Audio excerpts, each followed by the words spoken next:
Hello, everybody, and welcome once again to another episode of Lack of Focus, episode 69. Nice. I am your host, Ed Horde, and alongside me tonight, my producer extraordinaire, one Mr. Kris Sheriff. Kris, how's it going, my friend? Good, thanks, Ed. So we've decided to knock this whole nobody's playing X-Wing thing out of the park tonight. We've decided to do another play along with actually playing a game of X-Wing on Vassal. We decided to make this a rando squad, so I'm actually kind of curious. Kris already knows my squad. I have no idea what his squad's going to be, so it should be interesting. Kris, why don't you tell me what list you were randomly generated in yet another squad builder? So after our last show was talking about obviously trying to do some scum and villainy in hyperspace, and I thought, well, it was really hard for me to think of one, and I could have just clicked random, and so I just clicked random under scum and hyperspace, and I was given a bounty hunter, an escape craft, which is L337, a Bosk, and Teltavira in the Jumpmaster. It did give me the Boba Fett crew upgrade on L3, but under the normal rules we normally like drop out. You can drop one upgrade and add one upgrade. So I dropped Boba Fett, and then I was like looking for stuff to add. I was gonna add Greedo or something to Bosk to try and feed his crit mechanic, but it left me like a 9-point bid or something crazy, or a 7-point bid. So I changed my mind and just put Ion Cannon on Tel Travera. There you go. Yeah. So I missed the memo that this was supposed to be hyperspace. I didn't notice that when I generated my squad, it was extended. Do you want me to read? Oh, it's fine. Okay, I missed that memo because I just click random and that's what I got.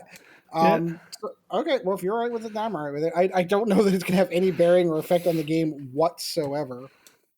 So the list that I got randomly generated, oddly enough, had 0 upgrades. And when you hear some of the ships that are in this, it's going to be interesting, to say the least. So I ended up with the Onyx Squadron Ace, the TIE Defender with the Initiative 4. That's pretty good. I'm actually okay with it. That's the one ship, well, that and another one I'm actually kind of okay with.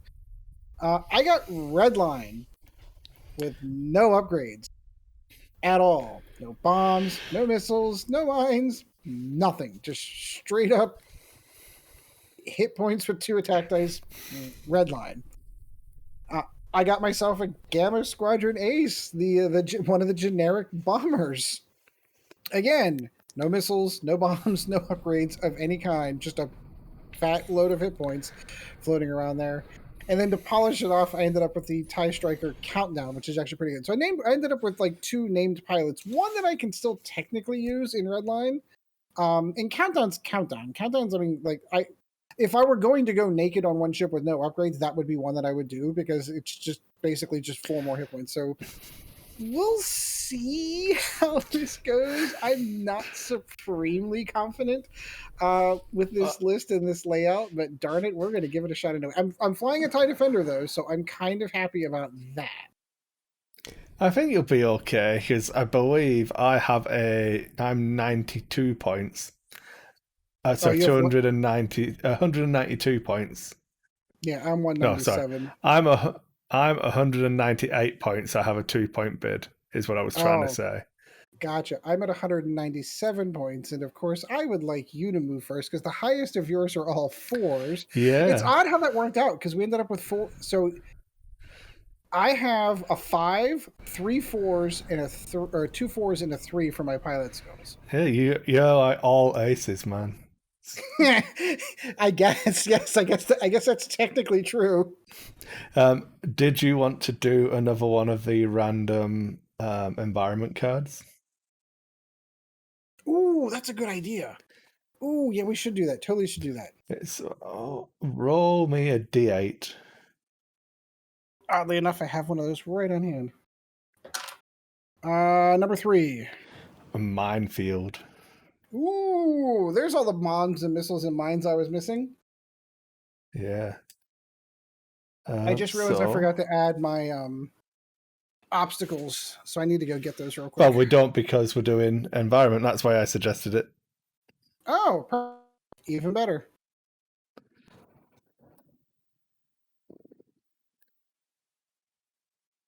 I can't remember. You screen cap stuff now.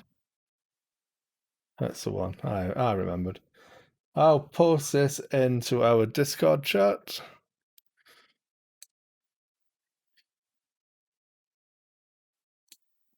Oh, yeah. Maybe no, I won't. Maybe I'm just being a boomer.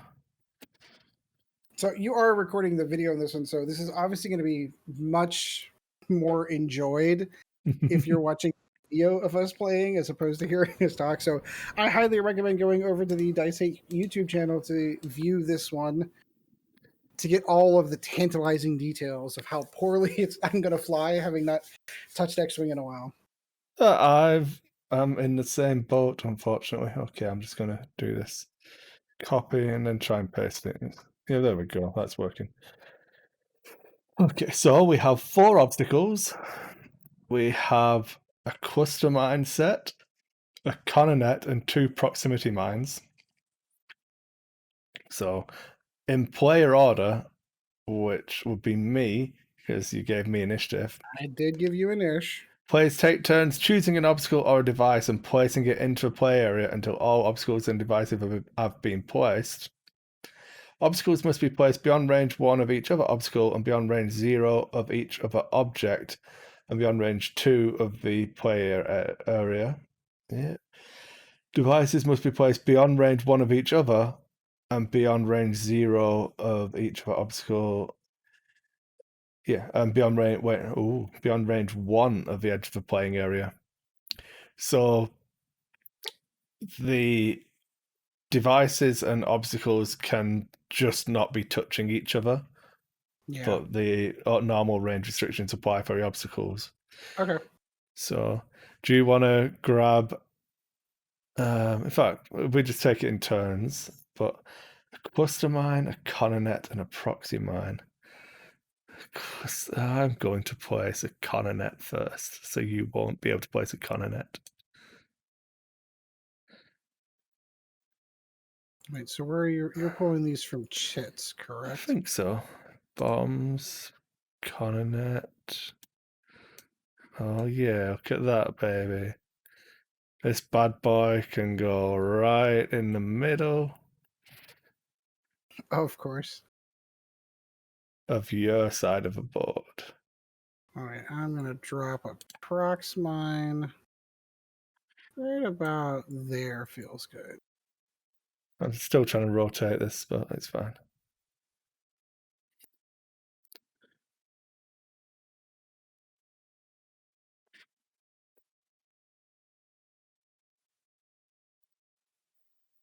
This will be interesting. There we go. That's the angle I want. Yeah, prox mines are basically circles, so it doesn't really matter which way I turn. I mean, it is the little nubs, but oh man, then I've got to do. There was another prox mine. I want to do. I want to do the cluster mines, so I'm going to do clusters. Damn it! I almost debated putting those down first, but I didn't want to.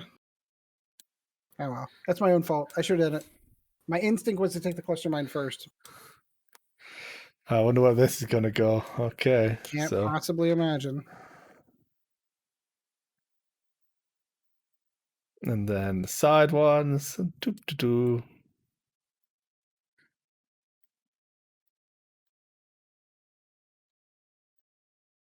That's close enough. Yeah, that'd be fine. I'll zoom in a minute and fix it. But you can be placing the other bomb.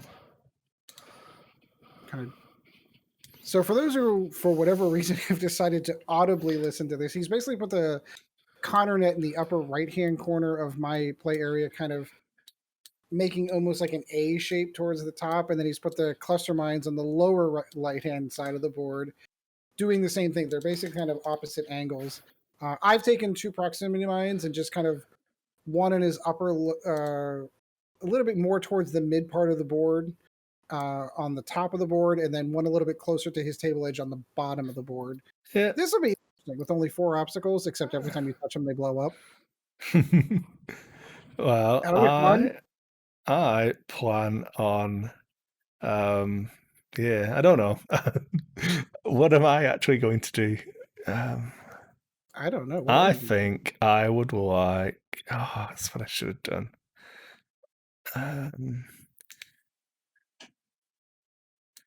This one.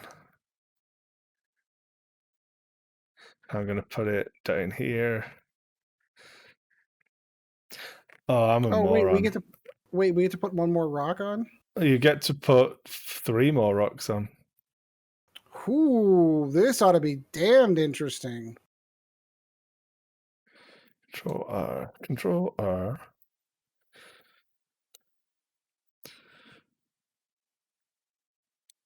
There you go. It's not touching. It's fine. So I'm just trying to make a giant wall across the side of a table. It'd be fine. Nothing could go wrong.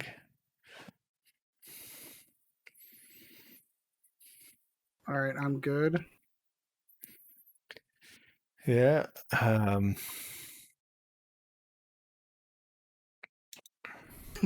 What this ought to be this is gonna be a mess. Oh, you did the same thing I was gonna do. You're going for debris. I went for debris on all of them, on both of mine. I want you to get stressed. Oh, I didn't see that. There we go. Well, I'm continuing with my main plan. Dead center. How do you tweak it to the left and right? Control R lets you rotate it. Control R. Got it. There we go. That's a jammed up middle right there. Well, I think you will opt into jousting me because you don't have the guts to fly through all of that stuff. I don't know. I think I'm less intelligent than you're giving me credit for. So I am going to put my bounty hunter here, and I'm going to zoom in a little bit so I can actually see what's going on. Yeah, so I'm going to deploy my bottom of my right hand flank. That's the words. Words are easy.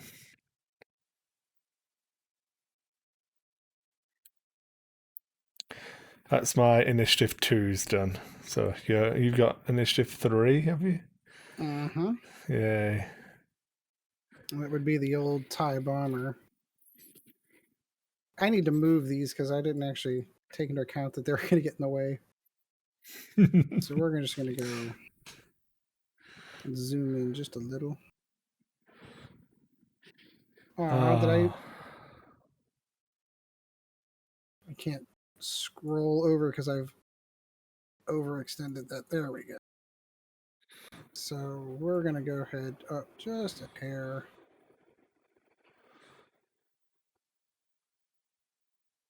Right into there.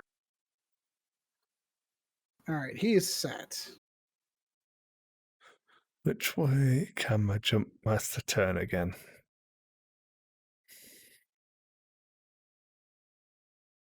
Alt to the right. M for my mobile arc. There we go. Oh, that's it. That's it. Yeah.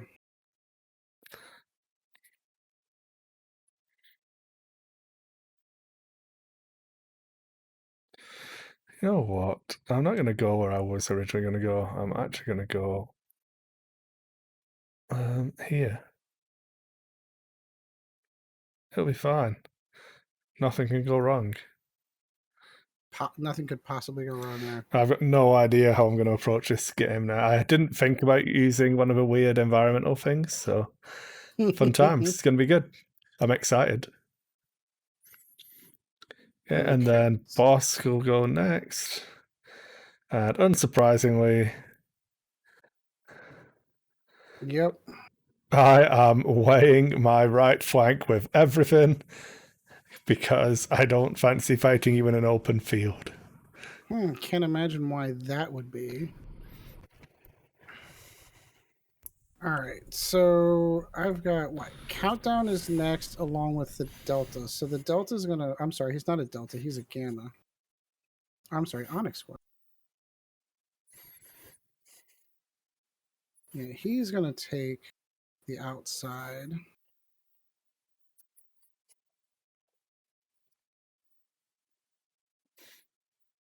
redlining that big ass of his. I don't know what.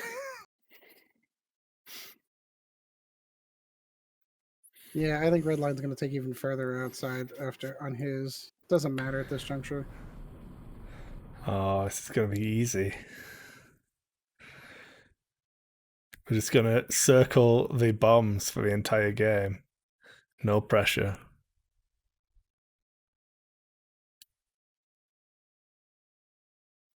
All right, I think I'm set. Oh, you got to deploy red line as well. Oh yeah, that's true. I mean, if I have to. it's only the rules, but So I've weighted down my right side. yeah, we're going to basically spend a couple of hours circling the drain and yeah, chatting about something else. I don't know. Yeah, we'll see how it goes. So Okay. let's start our timer. I'm doing an 80-minute timer, and yeah, good luck, man. Yeah, good luck to you as well, my friend.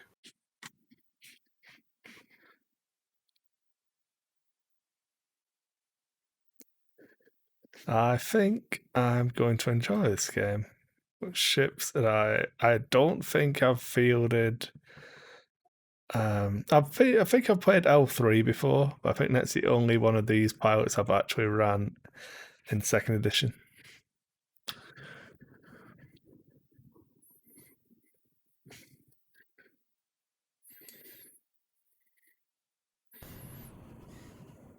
I think I've flown all of these ships before.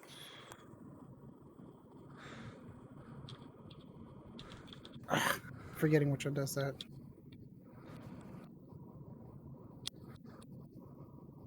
And then red line's big fat ass. What am I going to do with you?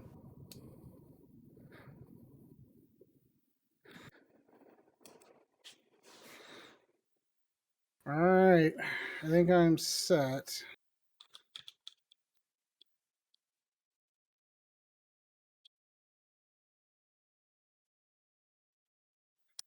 Hmm.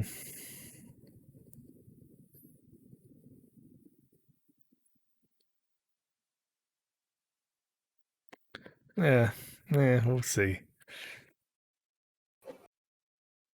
I think I know what your first 3 moves are going to be if it makes you feel any better. What my first 3 moves are going to be? Or yours are? Yours. I think you would be wrong. But we'll see. So, what have you been up to, Ed? Not much. Not much. Work's been crazy. I've had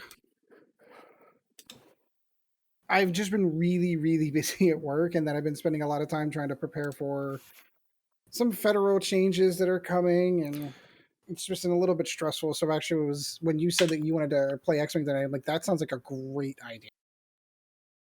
Ooh, look at that. Yeah, I told you. Okay, so no, I would not have seen. Well, no, that makes sense because if you're going to force push the YV666 into it, I can see that. Then I'm going to try and boost and hopefully not go off a table in the first turn. That would be nice. Yeah, still on the Go. You're table. good. I'm You're so good. good at this game. Then we have so it's Control S to reveal and do your move. Mm-hmm. Thanks for the warning. So she does a 2 straight, and she will. That would have been smart, but instead I will calculate. It would have been smart to Do something different, but I didn't. I should have done that move coordinated to tell the barrel roll. Then I could have dialed in a different move with tell. I see what you're saying. I thought you were trying. And I thought you were cleared the thinking maybe. stress. But I thought you were thinking coordinating the bounty hunter, but okay. Oh no, you're not. The bounty hunter's not getting shot this turn, so it doesn't matter. All right, so I'm up for my 3, correct? Yeah, you have your bomber. Woo! Oh, getting mighty close to all of those obstacles. I am. I have done very little today, this week. I suppose since the last show, I've done a lot because I did a lot of prep stuff for our D&D campaign. So I'm like ahead of where I needed to be. Oh, that's good. But yeah, then I've not really done much else. I've been getting super frustrated with my new PC build. So I did the weird, like, I know technically in modern times with modern, yeah, saw that coming, by the way. I called Yeah. that when you're like, oh, yeah. He bumped the YV666 for those who are only in What audio. is it? Is it press? So I built this new PC and I did the cool thing where like, oh, I'm going to put a nice screensaver on and just kind of go across all the monitors when it's not sitting here, just, just because aesthetics, because you don't really need a screensaver with modern monitors anymore. And the PC keeps locking up on the screensaver, and with the badass video card and everything that's like that doesn't compute in my head how that's even possible. So I played with a whole bunch of other things, a whole bunch of settings. I was using the AMD high performance settings for this, and I thought, okay, maybe if I dumb it down to the normal one, maybe that'll do it.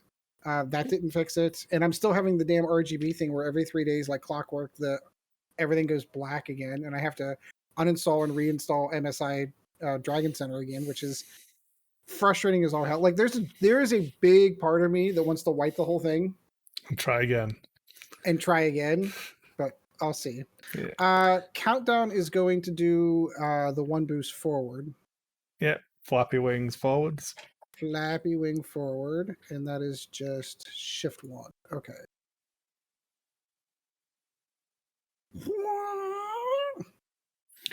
Look at that. Speeding along. Speeding along. And then, did I do the wrong one? Oh, yeah. I revealed the right dial. I removed the wrong dial. Okay.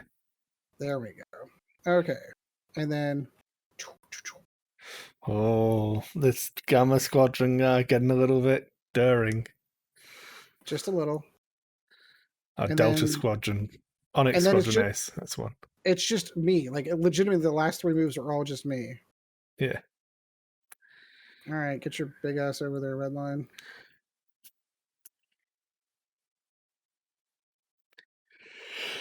Yeah. All right. And I think that's dials because there's obviously no shots happening. Oh, I got a call to say that my 3060 Ti had arrived that I ordered for my mini build. So I've kind of shuffled around graphics cards and sold off a 3070 because the 3060 is cheaper and is more than enough for what I actually needed.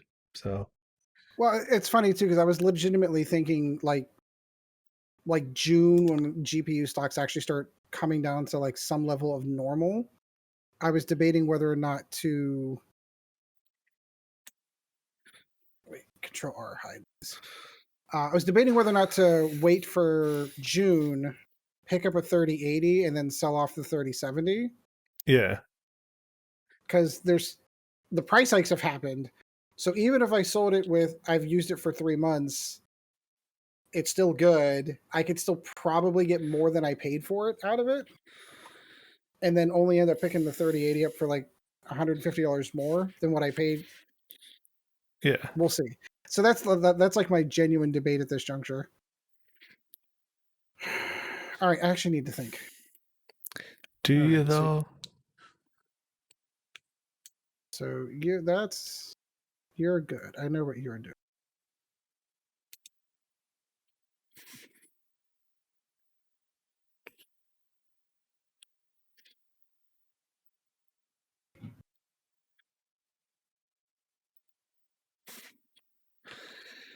Yeah, I've resisted the temptation to try and scout the card or anything. Yeah. I basically I think That's a lie. I made like $3 on what I paid. And it's a card I bought in October, maybe maybe it arrived in November. So, like, I wasn't a saint. I didn't take a used price on it or anything. But yeah, I thought about trying to scalp it, but and then a guy It just messaged me. feels dirty. Yeah, I drove into Calgary and like met him in a parking lot of in a gas station. It's like, yeah, we'll meet here. We've got good lighting and CCTV. It's open 24 hours, so neither one of us can shank the other one and run off with the money.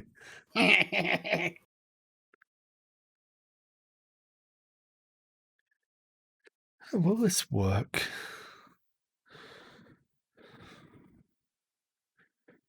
Will this work? I have no idea what I'm doing anymore. I am set, by the way. Yeah, I'm just contemplating. Sorry, I'm trying to figure it all out.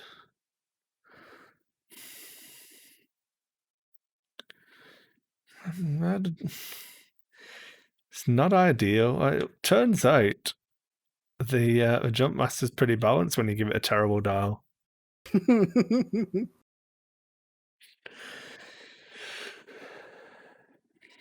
This might work. This might work. Okay, yeah, I'm good. I am set.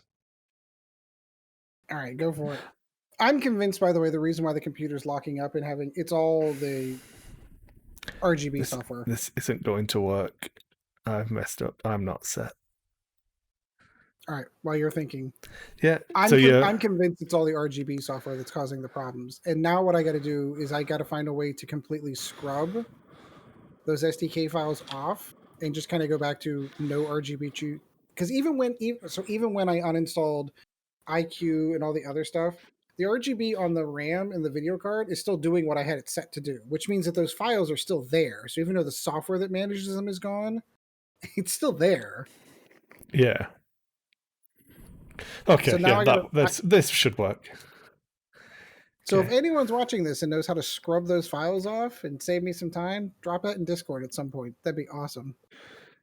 Okay, so that didn't bump because I'm good at the game. He says. Then I get to try and coordinate. So it's in range. Okay, stop it now. Stop it. So I will. No. There we How go. do I stop trying to measure? Stop it. I don't know what I'm doing. What are you doing? You're at range 18 from what I can see. I think you're well out of shot. I don't know. I don't know. I've ruined everything. You broke it. I'm just going to just close this window a minute and then reopen it and hope that I didn't ruin the recording for everyone. No, didn't change anything. Okay, so how do I don't want all these lines. Stop it. I don't know what I'm doing. Well,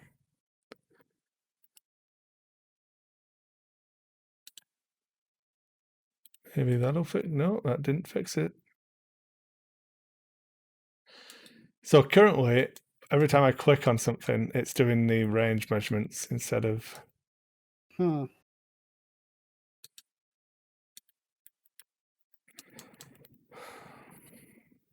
don't know.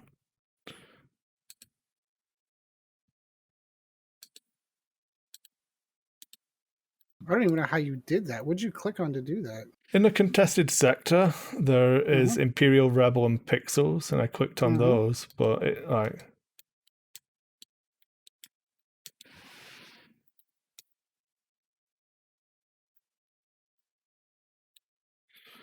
Can you exit the game and re-enter it? There must be something. Help. Where is... Yeah. So, so I'll pause the timer, I suppose, because this doesn't need to eat up all our time. And then at some point, figure out how all this works. It's not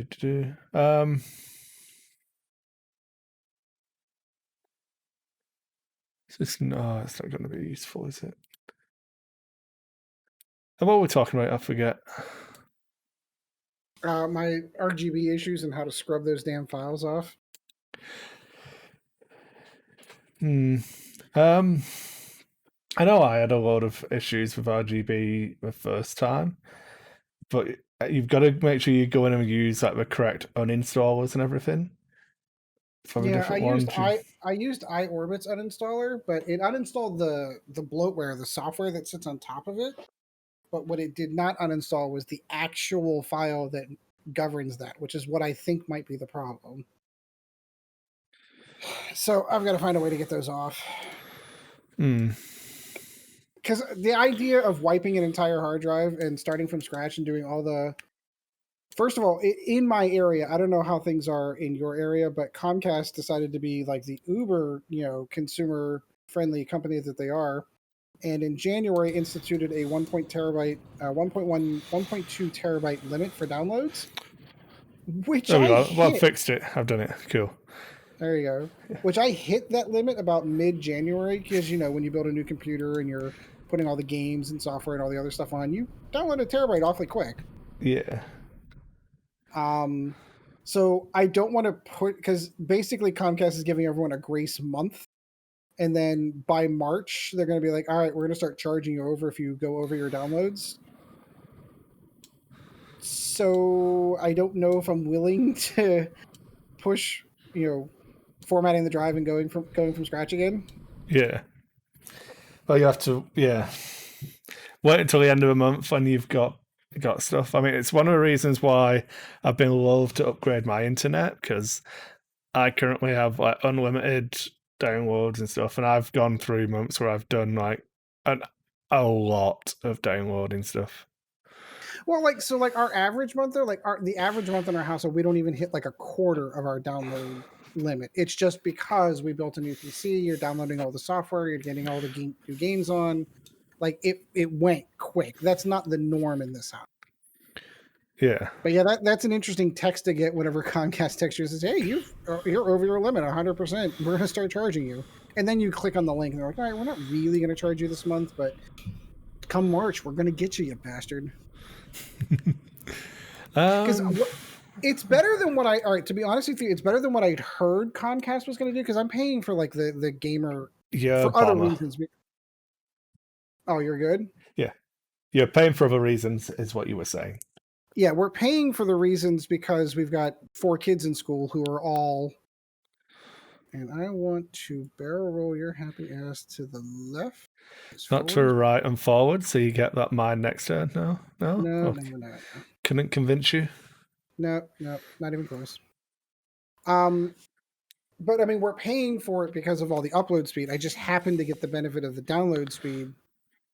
What I'd heard was that the original idea from Comcast was they were just going to start throttling you. They were going to take you down to 1,000, down to 100, which is going to really suck because that also screws with your upload speed. Yeah. Bosk will focus. Comcast just decided to go down the right. No, we'll just charge these assholes more money. Yeah.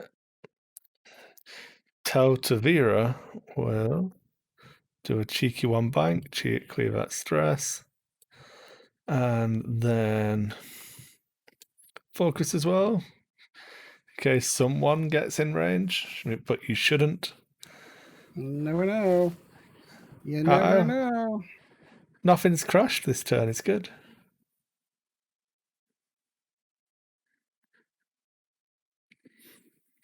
This is my kind of X-Wing, by the way. Yeah. I don't have to worry about special abilities or what upgrades I've got on that I forgot to use. It's just flip the dials, man. flip the dials and go. Did you flap? I didn't see. Yeah, I flap one forward and then move 3. Yeah, cool. And so you did a 5 straight. Yeah, basically.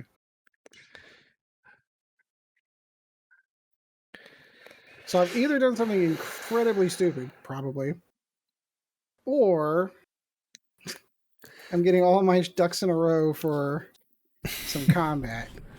Well, you get to see if red line's in range of anything. Oh, that's true. I should probably put all my things back. I have no idea how to judge ranges on Vassal anymore, but Yeah. Well, and it screws up too because the new monitors are completely different resolutions. So like I'm not even nothing's yeah. I don't even think he's in range. Yeah, no, we're good. Bosk would go first.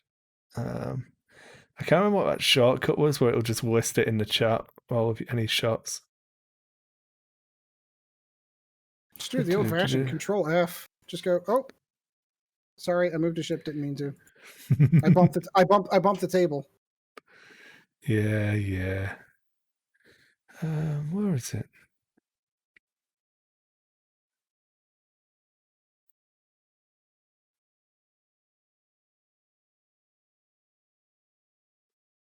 Oh, there it is. Toggle firing arc.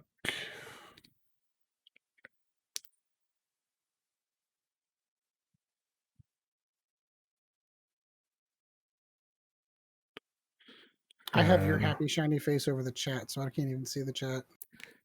Yeah, I don't know. I'll find it. It was a really good shortcut as well. I like that one.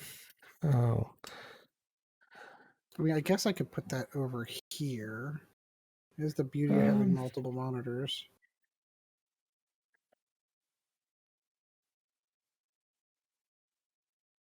Arcs. Toggle firing arc. Because I don't really need. Bosk isn't in range. Who knew? Who knew? Bounty Hunter isn't in range. Yeah. So back to dials. Go! Yay! We will have shots in anger here probably next turn. Maybe. Maybe I'll dodge all your arcs with some cunning flying. That's a possibility. That is a distinct possibility.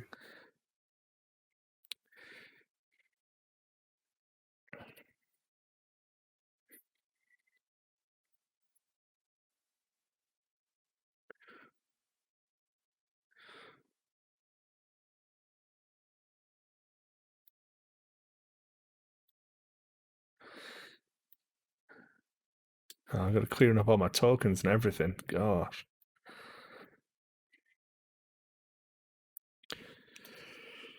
Yeah, it's been weird. I did a decent chunk of painting. I got that Nurgle commission finished, which I was very happy with, shall we say.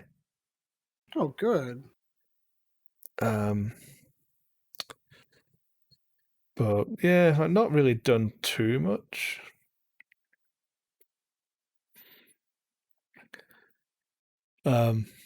Joe didn't work a bunch of overtime, so that was good.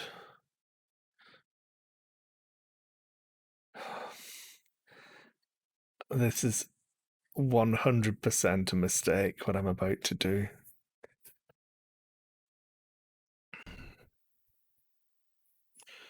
So if I know it's a mistake, should I do it? I think I have to. Kind of. No, I don't.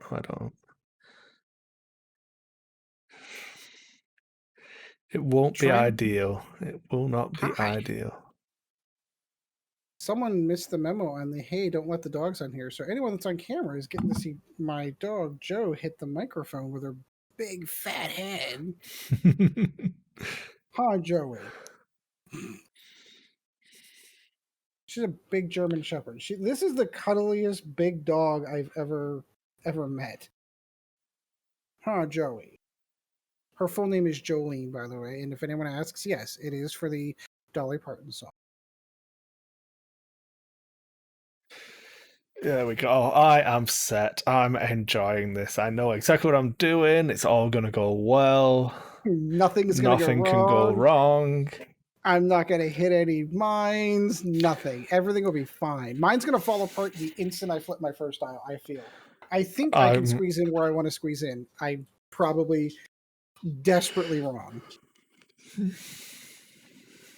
So you set? I'm set, yes, yeah, cool. Okay, so I'm going to move this stress. Then L3 is going to do that. Okay, that actually bumped.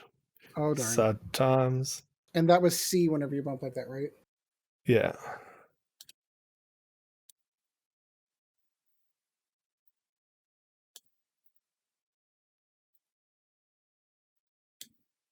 Okay, you can go away now. Control D. There we go. Sorry.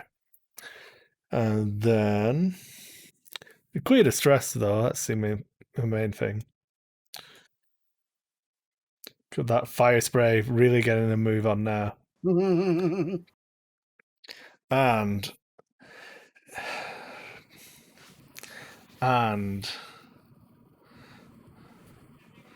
yeah, I'm gonna do it. He's gonna boost.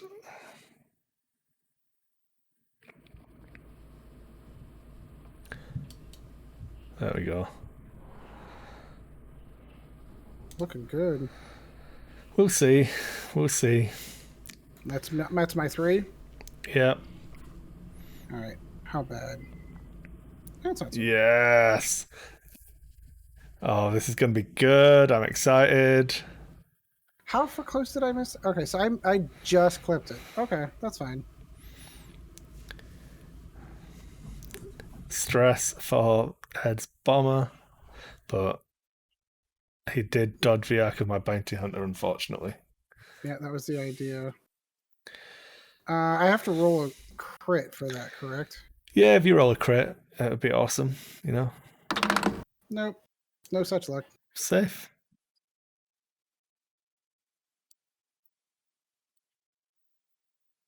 It's the worst that could happen. We'll see. Yeah, okay, so boss goes next. And he does a gentle 1 bank, which takes him 5 miles into the danger zone. Mm-hmm. So he's 100% taking more than 1 shot, so he's going to reinforce the front. I think that's a fair estimate. And then Tell is doing a 2 hard. Oh, man. I don't think I have him in my ion cannon arc. So to be sure, I will focus and oh no, I can't do that, can I? Then I have to hit that bomb next turn. I'm going to assume that I have you in my arc, and I'm not going to ruin everything. It's fine. For Tell? So you're pointing to the left then? Yeah, I've got an ion cannon, which is fixed front arc. Oh, okay. I see what you're saying. You're saying. Gotcha. So you're good? Yeah, I'm done. All right. How bad did this turn out? No, that's just me hitting the... Yeah, that's fine. Yeah. Yeah, you didn't bump, but you're stressed, so still no actions. Yeah, that's fine. I sort of expected that was going to happen. So Countdown's going to flippy-flappy to the left. Yeah. This is where you get your flanking maneuver on, and Tell doesn't save me.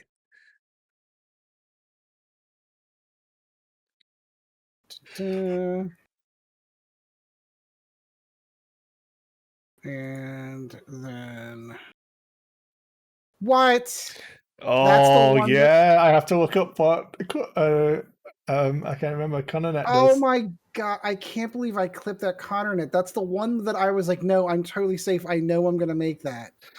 That's the one I was least worried about. That's so dumb. Oh, that's so dumb. I still get an action though, correct? Let's see. After a ship moves Or what's on moves through a device it detonates. When it detonates, the ship suffers 1 critical damage and gains 3 ion tokens. So you'd be ionized, which means the only action you can do is a focus action. Well, that also means I'm going to roll right into those cluster mines. You'll be able to barrel roll next turn because you'll clear, no matter how many ion tokens you have, you'll clear them next time. So luckily I have ion tokens. 1, Perfect. 2, 3, and you take a damage. Is it on the hull or is it on It's just the shield? you suffer a damage, so on shields. Okay, so how do I reduce those again? Trying to remember how to do this. Set stats, decrease shields, Alt Control S. I'm Boom. so happy for next turn. I thought that I was going to make that easy, considering how wide his ass is, and I was just going to be able to get right past that. But oh well. So you just have to fly a bomber through to clear them out, you know? Right. So, well, to be honest with you, that's kind of the plan. But I still get my focus action, correct? Yeah, you still get your action, but the only action a ship can perform when ionized is a focus action. Correct. Okay, so I'm on board with that. So I've got Bosk at range 3, or I've got the Bounty Hunter at range 2. Yep. Well, since all the other shots are going to go into Bosk, I think I'm just going to dump those shots into Bosk. Okay. So shots in anger. Go. Hey, focus token. Do I want to spend it? Of course I wrote a blank and a focus. Sure. Take the 1 hit. Okay, so roll 2 evades for range 3. And I evaded it, so I'm happy. Of course you did. So that puts my 4s up. I don't think I have anything in range over here. Probably. Looks like To's in range there. If I can remember what that command is. I'm actually really surprised. I did not think I was going to get her.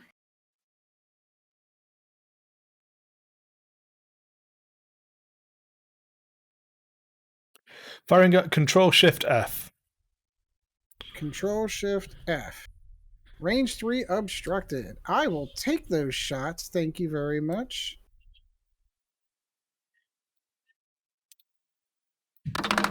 Ooh, 2 crits and a blank. Oh, good. Awesome. Just what I was hoping you'd roll. Then I need to try and evade it then, don't I? You do. Range 3 obstructed. 2 evades out of 4. Yeah. So yeah. And then Bosk into range 2 from the defender. Ugh. Focus, blank. All right, this is not turning out as far as the game plan was supposed to go. Okay, well, I will measure Tell first. So that was Control-Shift-F, was it? Yes, correct. Oh, I just moved. Yeah, as I say, you bumped your ship. Yeah. Hit the table again. It's not working, so...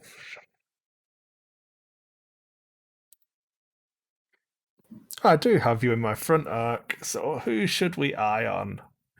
We should try to eye on the bomber because it is unobstructed.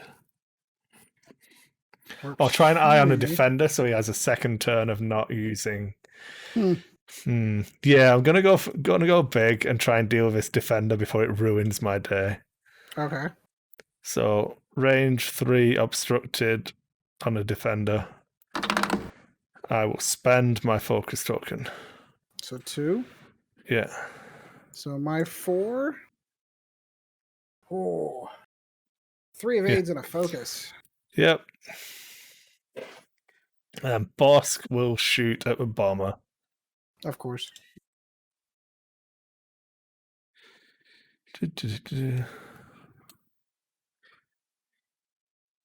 Range 2, yeah, we'll do that. Oh, we could go on red line. Range 3 unobstructed on red line? Yeah, why not? Red line it is. Oh, okay. Hit crit.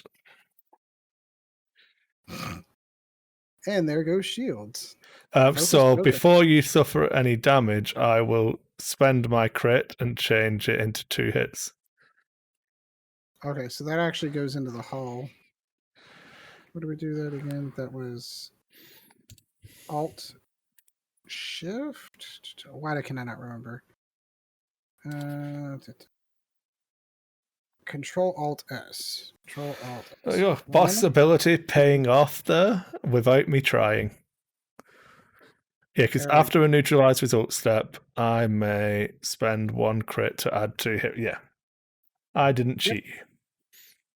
Didn't suggest that you did. I'm just making sure for myself. Mm-hmm. Bet you wish you'd save that focus token there. Yeah, maybe. My Barman gets to shoot next, correct? Yeah. My whopping 2 attack dice into Bosk. Hey, a crit and a focus. So this is where I roll no evade. There we go. So my reinforce does nothing. Oh. Decrease shield by 1. Alt Control S for future. Then L3, Control Shift F. I can shoot a Bosk. I think you're okay. You sure? Yeah, we'll take a range 2 from a fire spray though. Okay. Yeah, for nothing. Nothing but focus. It's good. I'm a big fan. Good. Having a lack of focus, I didn't get any hits there. Oh, man. Sometimes, guys, it's too easy. So, where are we for the stats here for the people watching at home? We have shields and a hull off red line. That's the only damage for you, and you took a shield off Bosk. Yep, I think that's right. And there we go. Turn 4. How to not kill Tel Tavira on all of these bombs.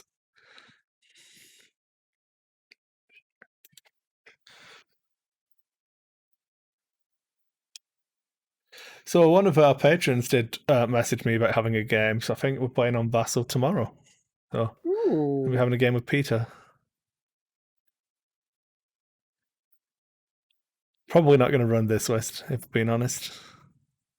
I can't imagine why.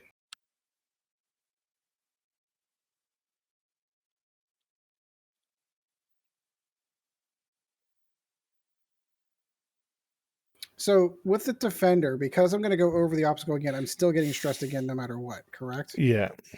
Okay. And obviously red line will be ionized and clear which is just a 1 straight, correct? Yeah.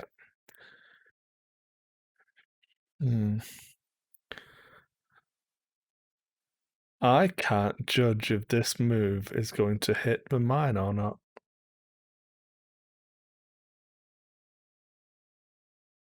That's okay. Neither could I.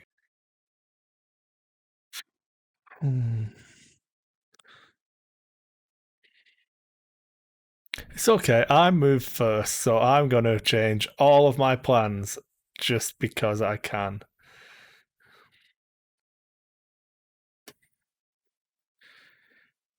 As long as boss gets it done, we'll be okay.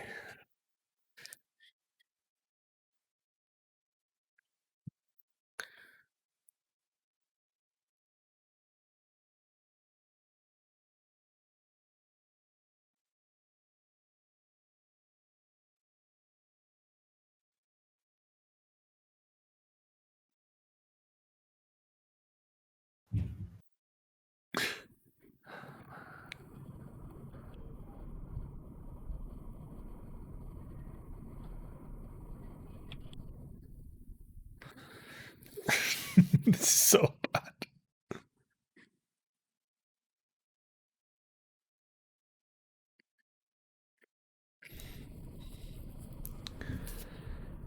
Oh dear. God damn it, Tell.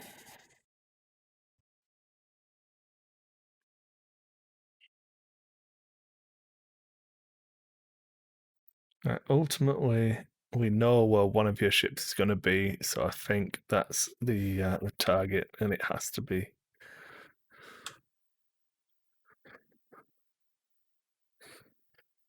So we're going to do this here.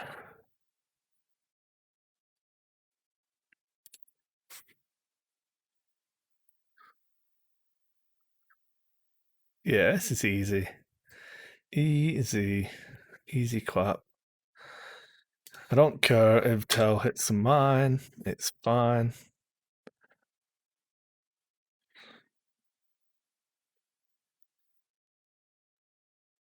And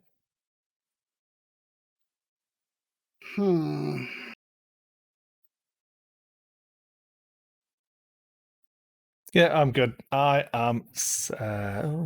No. Yeah, I am set in one more move. Yeah. This turn, I should theoretically kill Redwine. That's a bold statement. If I cannot kill a 5-hull, 1 agility ship whose position I know, you know what I mean? Yeah, I know where you're going. I see what you're saying. I'm going to change that to be that.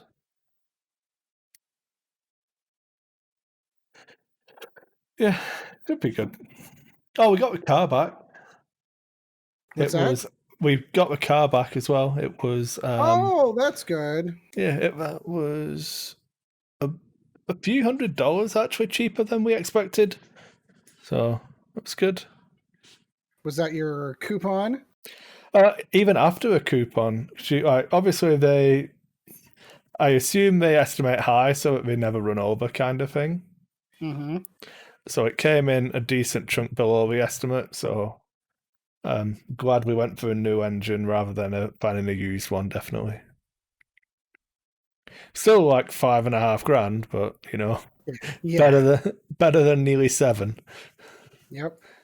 All right, I'm set. I have no idea how this is going to turn out. I think I have a semblance of a plan that could just as easily fall apart with your first move. Oh, I'm or hopeful. your second move, really. Okay, sorry, I need to do Control S. Oh no! Oh, the failures. L3 bumps, so I cannot coordinate to Bosk. You forgot to hit C, so she's still overlapping. Yeah, I did.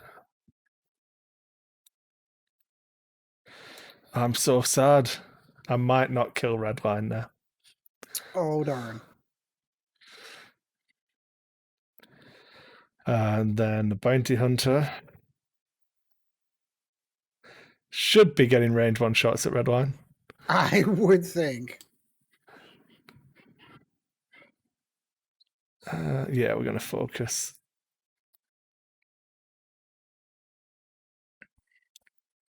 Okay, then you have 3. That's the... There we go. Is it going to sacrifice itself to clear out some of these bombs, or is it just going to YOLO into Bosk? The YOLO. The YOLO it is.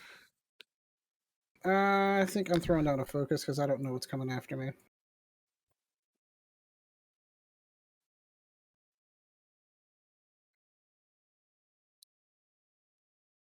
Okay, so Bosk. No, you have to click on the dial, not the ship. Oh. So no action because she did block me with that bomber. So good. This is where I think I hit the mine. Oh, look at that. Oh, nice. So I've got my ion cannon for in front. And I've got my arc pointing to the left to cover countdown. So I think I'm going to stay with that, and we'll focus again. Yeah, I'm happy. Happy. All right. So let's get this one out of the way.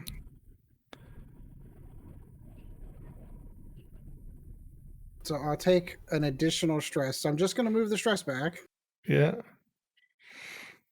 No whammies, no whammies, no whammies, no whammy. I don't get an action, correct? So correct, because you're stressed. Yeah. I thought you were going the other way. Oh god, no! I'm like happy to fight amongst all of this stuff.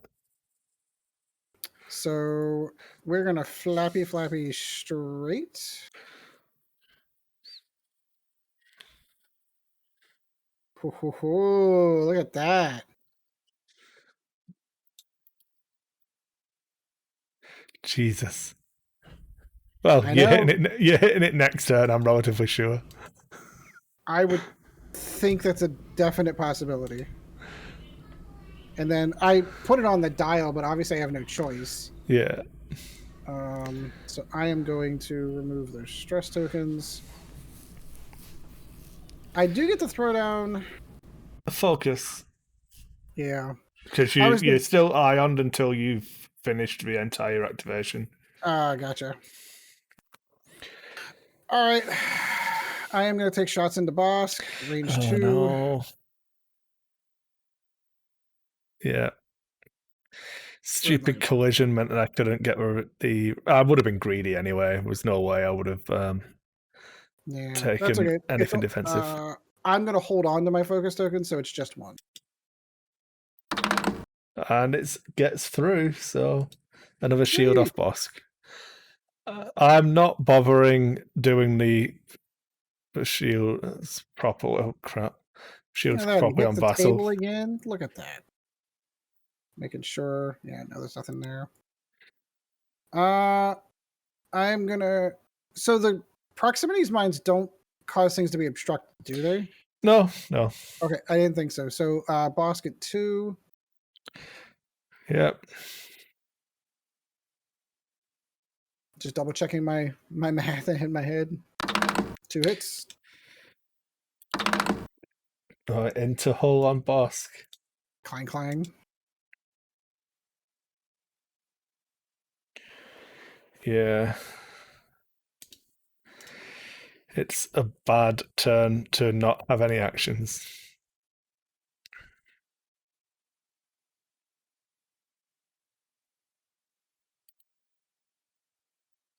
Okay. And then no shot for defender. No shot for defender. How many did I take off of Bosk already? You have done 4 damage to him out of 12, so 2 away from half. Just checking. It's currently 0-0 in points. I think that's going to change here in a minute. Oh, man. I think Tell is going to shoot the ion cannon at Redline. Okay. I think scroll shift.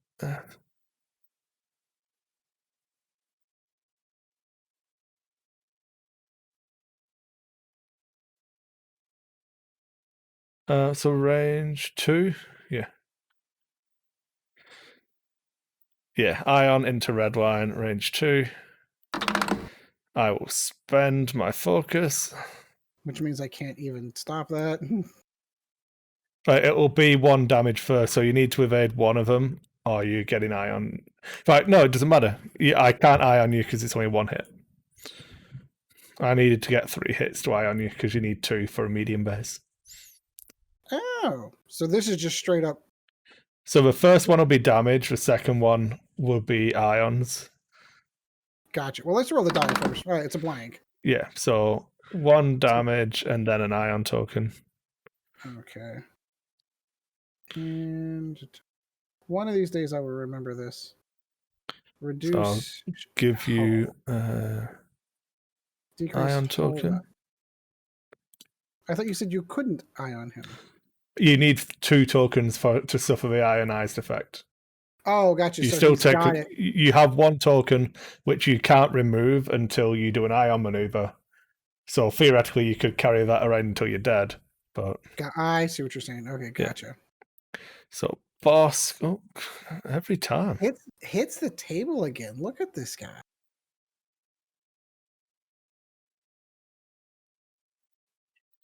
Control Shift F. There we go. Range 2. Come on, crits. One hit onto red line, range 2. Nothing but blanks. Oh yeah. I'm gonna go for the L3 disrespect kill. Yep, nothing but blanks all day long. So your bomber goes next. So before I get too excited. So he has taken 3 hull. I just want to make sure I'm getting cards on him. Oh yeah, cards. I should put a card on Bosk. So I guess he's gonna go. Do I want to go for Tell? Or do I want to go for the let's go for Tell's gonna be target number 2, so I'm gonna go for the range 1 shot on Tell. Okay. Come on. I'll take the 2 hits, but I'll take 2 damage. It seems like only fair. I know, but at range 1, I was hoping for like a hit focus. That would have been nice. And I'm sure it would have, but I'd have been sad. So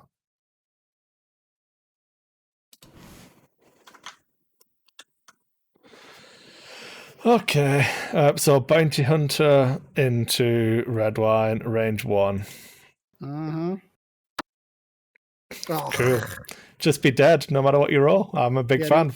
4 natural hits. Oh, look at that. Nothing but blanks. Nothing but blanks. Look, you would have felt worse had you rolled an evade there, because it would have meant nothing anyway. Yeah. Well, it looks like your prediction was right. You did end up acing them out. That's still frustrating, though. Come on. All right. It is what it is. L3. Range 1 onto a bomber. Or I can go range 3 onto the defender. Range 1 on the bomber. It's got to be. With no dice. There we go. Nothing. Woo!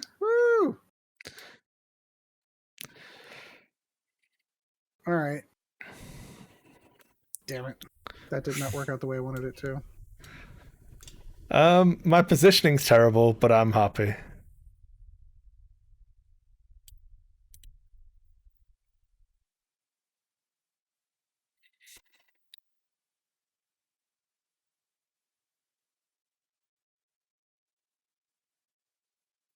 I don't know what to do now. Tell. Yeah, we can try that.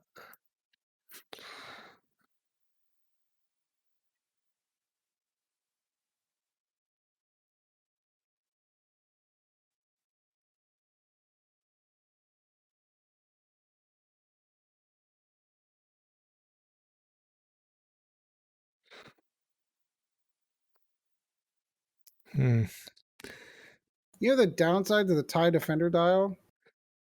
The only blues are in the straights. Should have put one of those upgrades on it, man. What upgrade? What upgrade would have fixed that? I'm sure there's some new engines that came out. Oh, those ion engines, maybe? Oh dear, L3, what are you going to do for me here? You're probably going to land on this rock and ruin everything. Then die to a defender. Or Vassal could freeze, either or.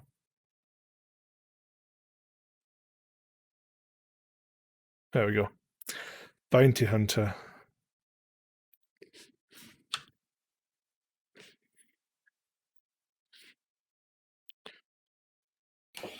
All right.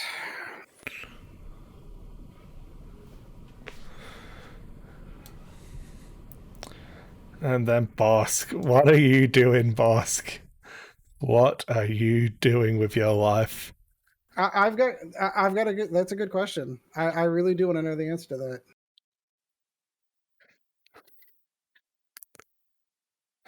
that. You're obviously gonna do that. Obviously.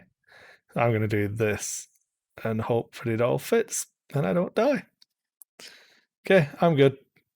I am set, my friend. I am set. Okay, bounty hunter. I don't know what's happening here. Bounty hunter. Control S. Yeah, why don't Oh, sorry, I've got to click which position I want. That's right. We want to go backwards. For a Talon roll, look at that. Just randomly changing direction for no real reason. It's actually not a bad idea. Disengage and reset next turn. That's actually not that bad. Depending on what countdown does, I've got my back arc as well, so I'm not overly concerned. And there's no bomb up here anymore, so it's a nice open bit of field to be facing. L3. I told you I would hit that. God damn it. So bad. No damage. Take a stress. Looks like Bosk isn't getting an action again. Oh, darn. Okay, do your 5k or whatever it's going to be of this bomber. I was going to say, this a move that everybody saw coming. Do the K turn. Take my stress. Okay, my 4s.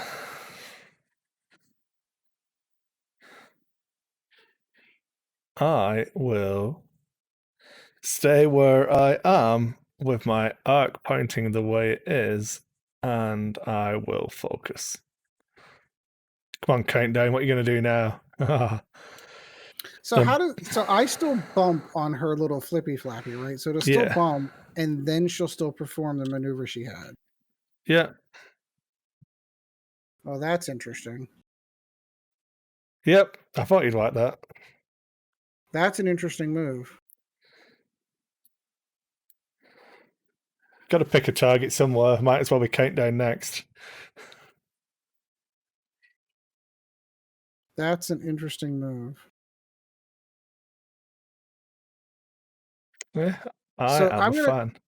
All right, I'm going to try the maneuver I was going to do, which was the flippy flap to the left. I don't think it matters because I think I'm bumping no matter what.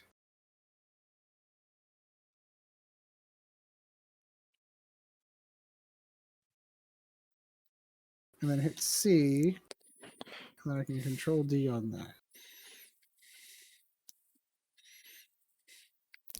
Remind me of the rules on what happens next. So Proxmine, I believe, is rolling 2 dice.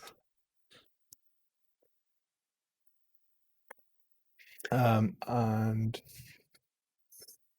you take 1 auto damage from memory. Where are we?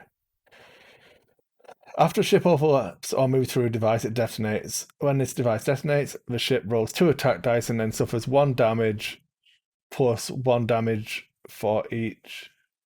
So you can crit, so hits or crits, and you suffer the matching result. So 2 dice. So you take 2 damage total. Okay. And then this is gone. And then I'll do that and still bump and still be sitting there.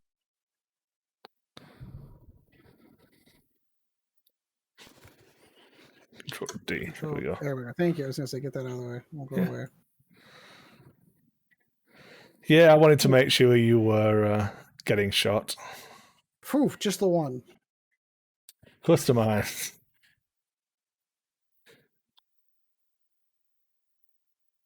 So I'm trying to I believe these are 2 dice, but you only take hits. I can't remember exactly.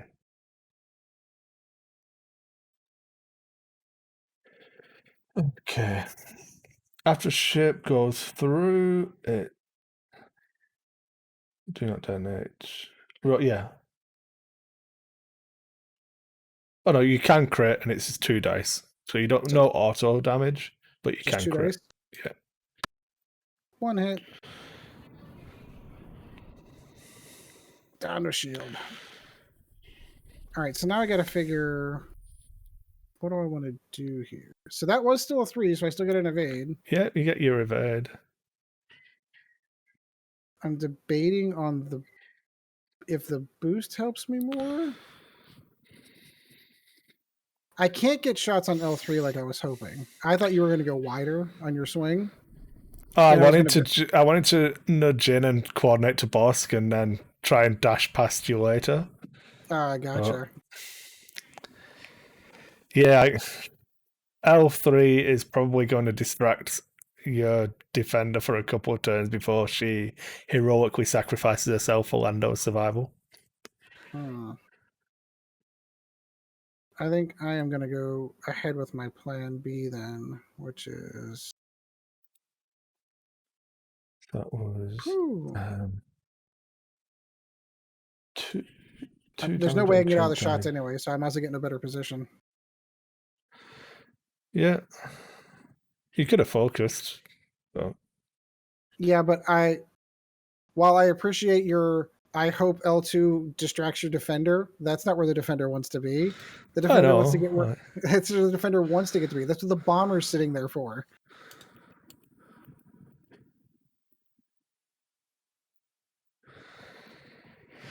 Okay. So my 4s go before your 4s. So tell. I think I might have a side arc shot at the bomber. It's possible. Sure do. Range 2. Yeah, range 2. 2 dice. Oh. I'll take 2 crits. Tell's mad. Oh, I evaded 1. So flippity floppity. Fuel leak. After suffering critical hit, suffer 1 more. Okay, so let's... How do I get the chit? Spawn crit token. There we go. It's the one you want before you die when it's irrelevant. Oh no, that's on the bomber, isn't it? I'm just being silly. Yeah, it's on the bomber. I know. Because Tell couldn't shoot countdown. She's touching me. Yeah, I was excited. I thought I'd got countdown. You don't want fuel leak on the bomber. Okay, so Bosk range 1 into countdown.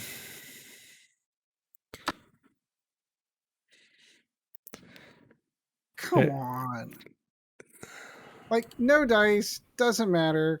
Kris rolls them. It doesn't matter. 2 evades. I'll take that. Okay, so now we have stuff that happens in initiative order. Mm-hmm. So I will cancel a crit and deal 2 damage. And kill countdown. No, then you read countdown's card. Oh yeah, then I'll just take 1. That's right. Yeah. It's not a crit, it's just a regular damage. Yeah. Yep. Okay. But you do suffer stress, so you can't do that again. Not that it would matter anyway. So that puts it down to the defender who can't shoot anybody. Yeah. And countdown is going to return fire into Bosk. Yeah. Hit, crit. It's I evaded 1. So 1, 2. I suppose I should see what the crit is first. It'd be kind of nice. Hit, crit, and flip. Weapons failure. Oh, we don't like that. We don't like that at all. Says you. I suppose at least I got to shoot first. You did. And so then my bomber goes next. Yeah. We'll take that range 1 shot into Bosk. Yeah, you will. 2 hits and a blank. Sorry, Bosk. Oh, I made it. There we go. It's all right. I'll take that. Okay, so L3 has a shot, so she's probably going to take that. And it looks like range 2. Control Shift F. Range 2 in bullseye, though. Yeah. Nothing. Okay.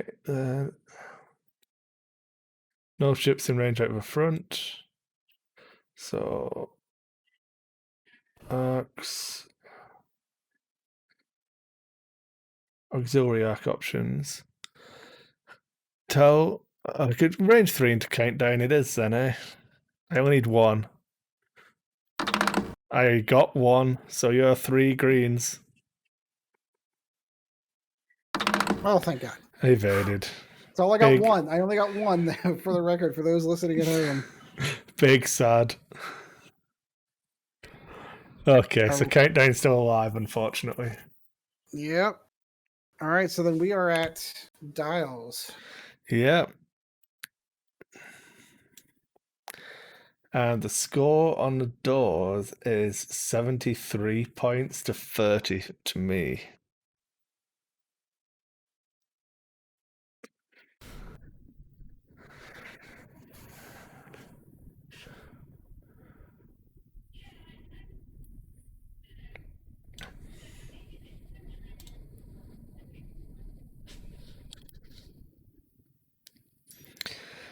Well, I think we both know where L3 is going, so let's not worry too much about that.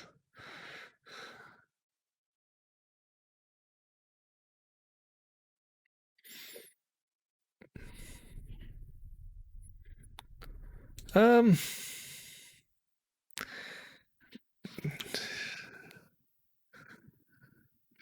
wait, did I? All right, I unintentionally moved my dial on the table because I thought I was clicking on the next one. I apologize. Right. You're going to get a warning there that says I did something naughty. I didn't mean to. I thought I was clicking the next dial, and I was wrong. Yeah. And I'm sorry. Believe you. I'm sorry. Millions wouldn't. It's the wrong format to actually try to cheat in, by the way, when there's an audible warning that says, hey, that asshole just changed his style, just so you know. Not the fact that it's a rando squad game using environment cards that makes it the wrong environment to cheat in. Yeah, I would. I would. I'm actually enjoying this squad more than I thought I would. I'm wishing I had done something like I would have liked this squad if I had something to do with the bombers other than making them big hit points that shoot. I would have taken a seismic charge on something. Yeah, maybe. I don't know that I would have gambled on the bid. Like the defender could still win you the game if we're honest. And we'll see how that goes. Because I won't be able to kill a defender now because there's no way I'm getting all of my ships lined up on it. Well, I'm set. I am set. Okay.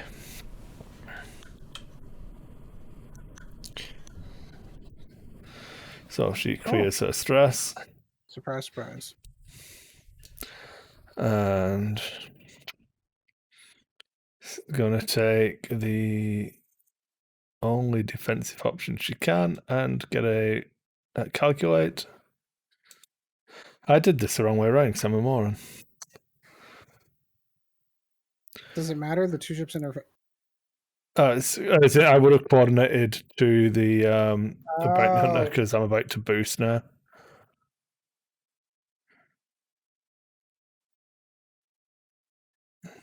Yeah, that would have been in range 2 for a coordinate, but it's fine. That's my 2, so you have 3. Oh, look at you chasing L3. How dare you? How very dare you? Barrel roll right.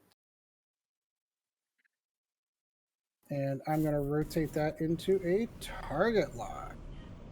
Are you GSA or your Gamma? Yeah. A target lock. Take my stress back. Any fuel eat token, you can have that. Oh yeah, no, I was keeping that. Okay, so This tell. mess is the fun part. What happens here? Oh, this is going to be easy because she can do a swoop. Get the ion cannon back in the game, and then Bosk can just stop. Oh, I forgot he had a dead stop. Otherwise, I'd have picked a different move. Oh well, Yeah. is what it is. So no ailerons for countdown because stress. Yep. Well, I was going to go with the defender first. Oh yeah, yeah. Whoo! Get that. And then we are going to boosty boost.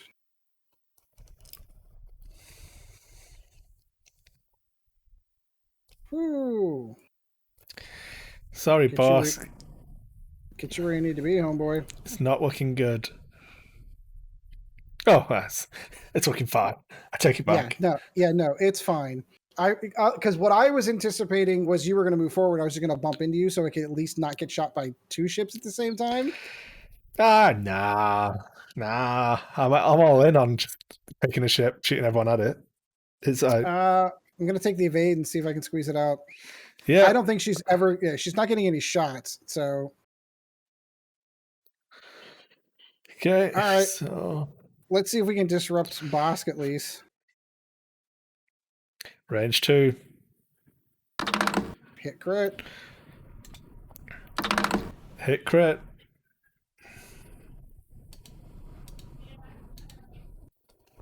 Let's see what the crit is. So hit. Crit is Panicked Pilot. I'll be triple stressed.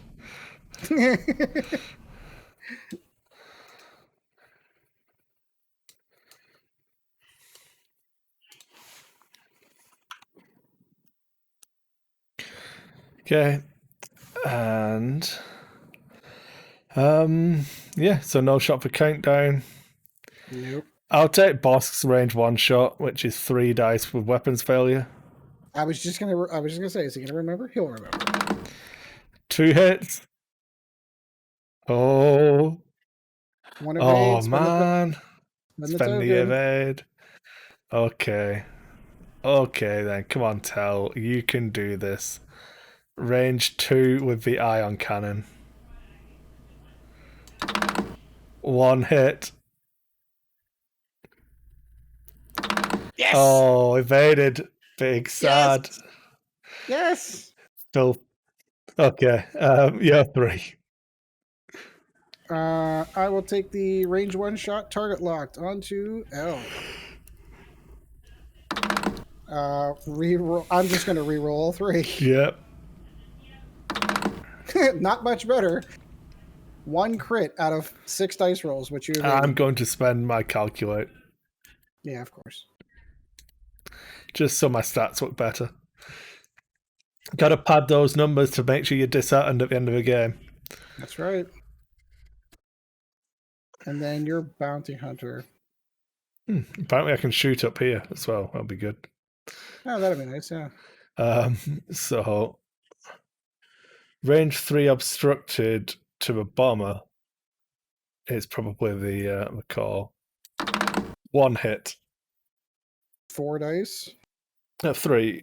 Oh no, yeah. No, you're right. I can't. I'm stupid. Yeah. I rolled 3 evades. Good. I'm glad I only got 1 hit now. I think we're at dials. Yeah. I can't believe I didn't get kill countdown. I can't believe you didn't get to kill countdown either, if it makes you feel any better. A little.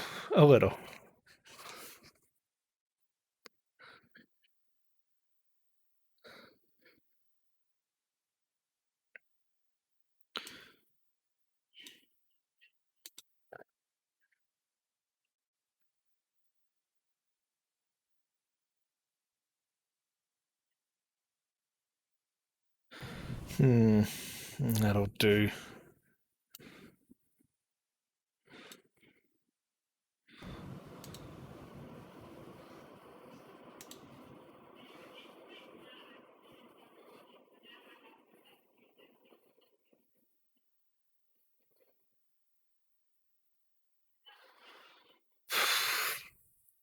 This game's hard.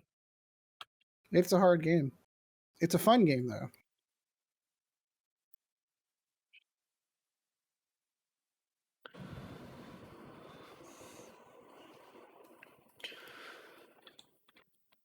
That'll fit, surely. You know what? I've been terrible. I'm just going to do one that guarantees to fit and doesn't ruin anything. Guaranteed to fit, he says. That's what he said. That's what I heard. Yeah, we're going to go here.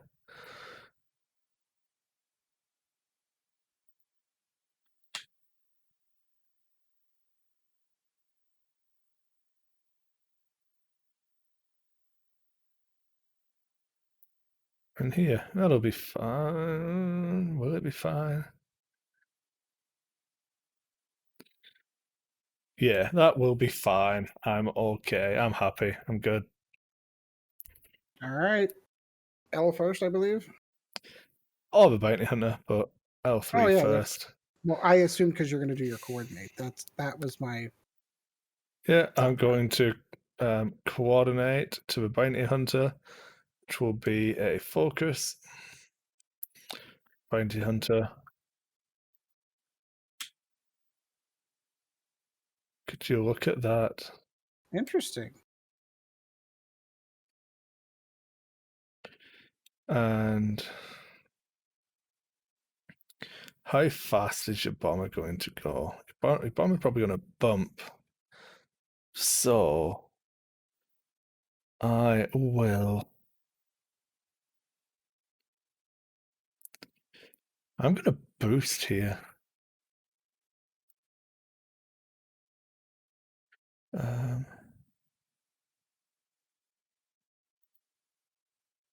Like that. That's interesting. I like it. Would not have anticipated that move. And then your 3.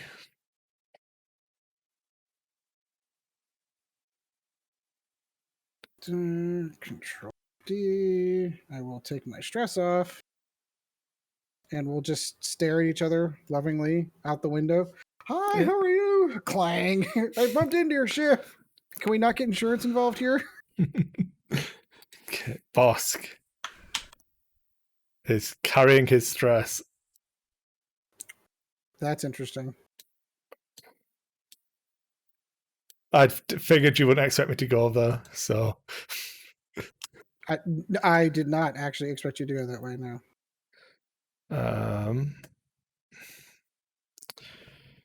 I'm going to do that, stress myself, and rotate my arc.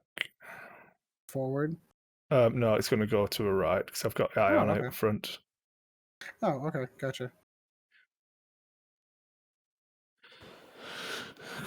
Doesn't matter. Alt M. There you go. There we go. All right, you good? Yeah, I'm happy. I'm set, man. I am flippity flappening to the right. Yeah. The net closes. L3 for the kill. Yeah, maybe. It might work out that way. I'll take that.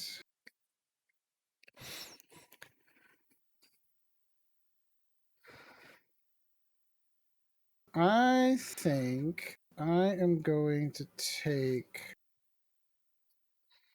the target lock.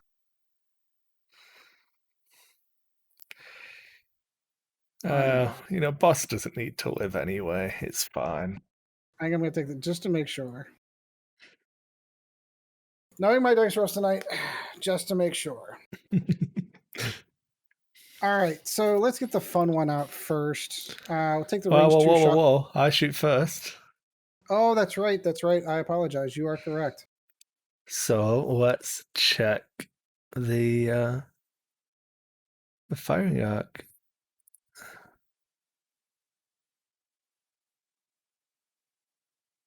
Where is it? You can just go Control F. That'll work. What the hell?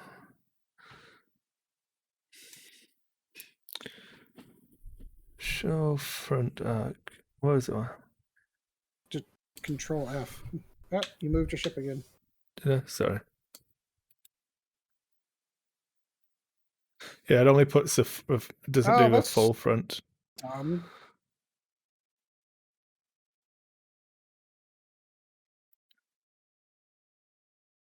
Control Shift V. That's out the back. Is that what I want?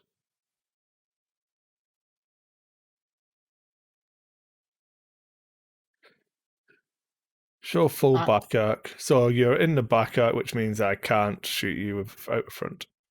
I thought I was in. Yeah, so did I. Well, there you go. So no shot for Bosk. Tell is going to probably take the range 3 obstructed shot at countdown with the ion cannon. Spending focus. So 4 dice. 4 natural evades? What? Gotta be kidding me. What? Jesus. It's gonna L. L's still gonna do it if it makes you feel any better. You called it earlier. Okay. Didn't even need to spend a focus token. Nope. But I'm glad that you did. No, I said you didn't need to spend yours. Oh yeah, no. So Countdown's gonna go ahead and put shots into L. Ooh, hit, crit. Come on, L3. Takes. Oh, could be dead. Could be dead. Let's see what the damage card is. Is it a direct? Fuel leak. Fuel leak. Damn. I had my shot there. 43 to 73. It's getting twitchy. And then the TIE Defender, of course, is going to take his target lock shot onto Bosk. Range 2. Reroll that. Reroll that. Damn it! 1 hit. 5 dice, 1 hit. Takes it. I know, but it could have been better. Should have been better. And a bounty hunter. I am assuming I can shoot it back here.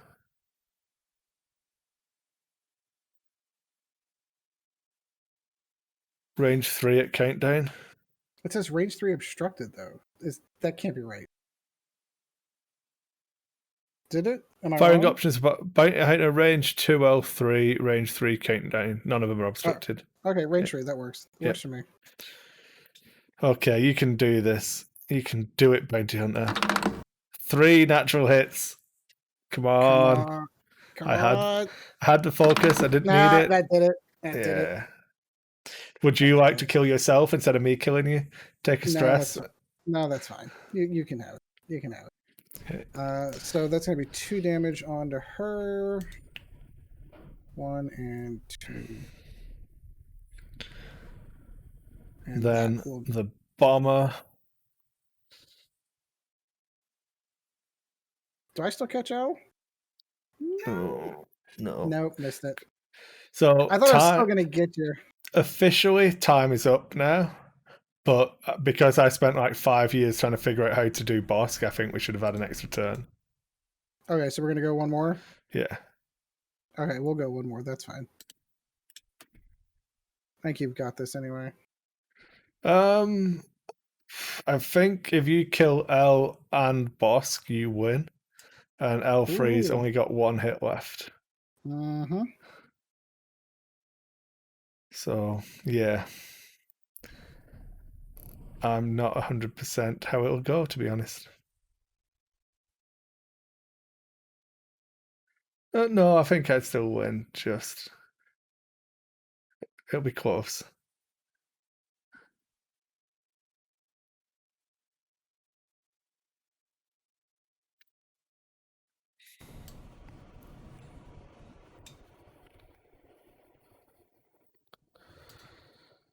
Okay, then.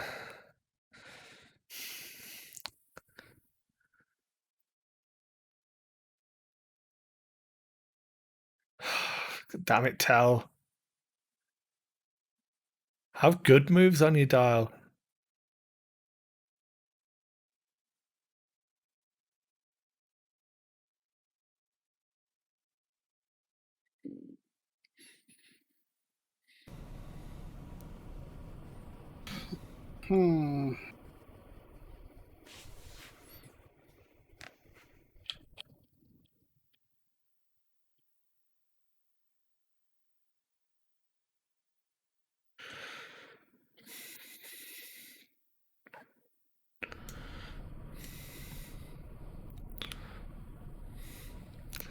Like, there's no way boss can outfly this defender, so. Well, and he doesn't have the stop on him either. With all that stress he's toting around, the stop is not going to be an option. So I'm gonna try and do this in the hopes that you don't expect it, but I'm not massively confident. And Vassal's frozen again. Fun times. There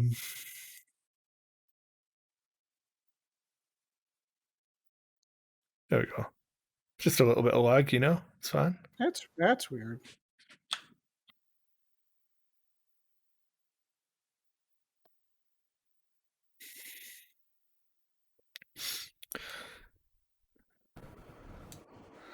And then L3.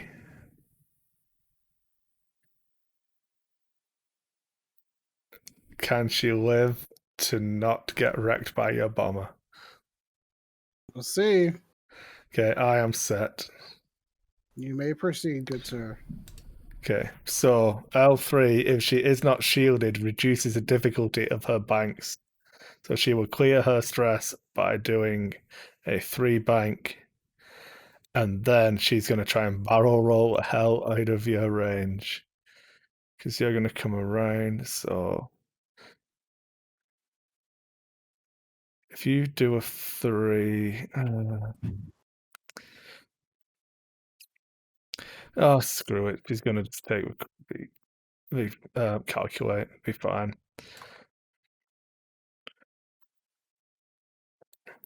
He's going to carry his focus with him. And that's my ship's done until, well, you're 3, I should say. Woo! Yeah, I don't think the barrel roll left would have put me out of arc. Yeah, I don't think so either. You were saying it, I'm like, I don't know about that. So the question becomes focus or target lock. I'm going to pick focus this time, and I'm going to regret that decision later. We can but hope. Okay, Tal, you can do this. Oh, nice flying. Clears the stress. And we'll take focus. See if I can try and half point this bomber, maybe. And then Bosk. He's going to clear one of his stress in the hope that you did a 3 hard or something crazy. And that he can shoot you as well. You ready? Yeah. You ready? Oh, you dodge his arc. Uh-huh. So I'll take the ironically, stress. if I'd have done the 3 hard. Now the question is, do I give you points here? No, I do not. Oh, you've got 3 shields, man. You're not giving me. Oh, fair point. You're forced to shoot first.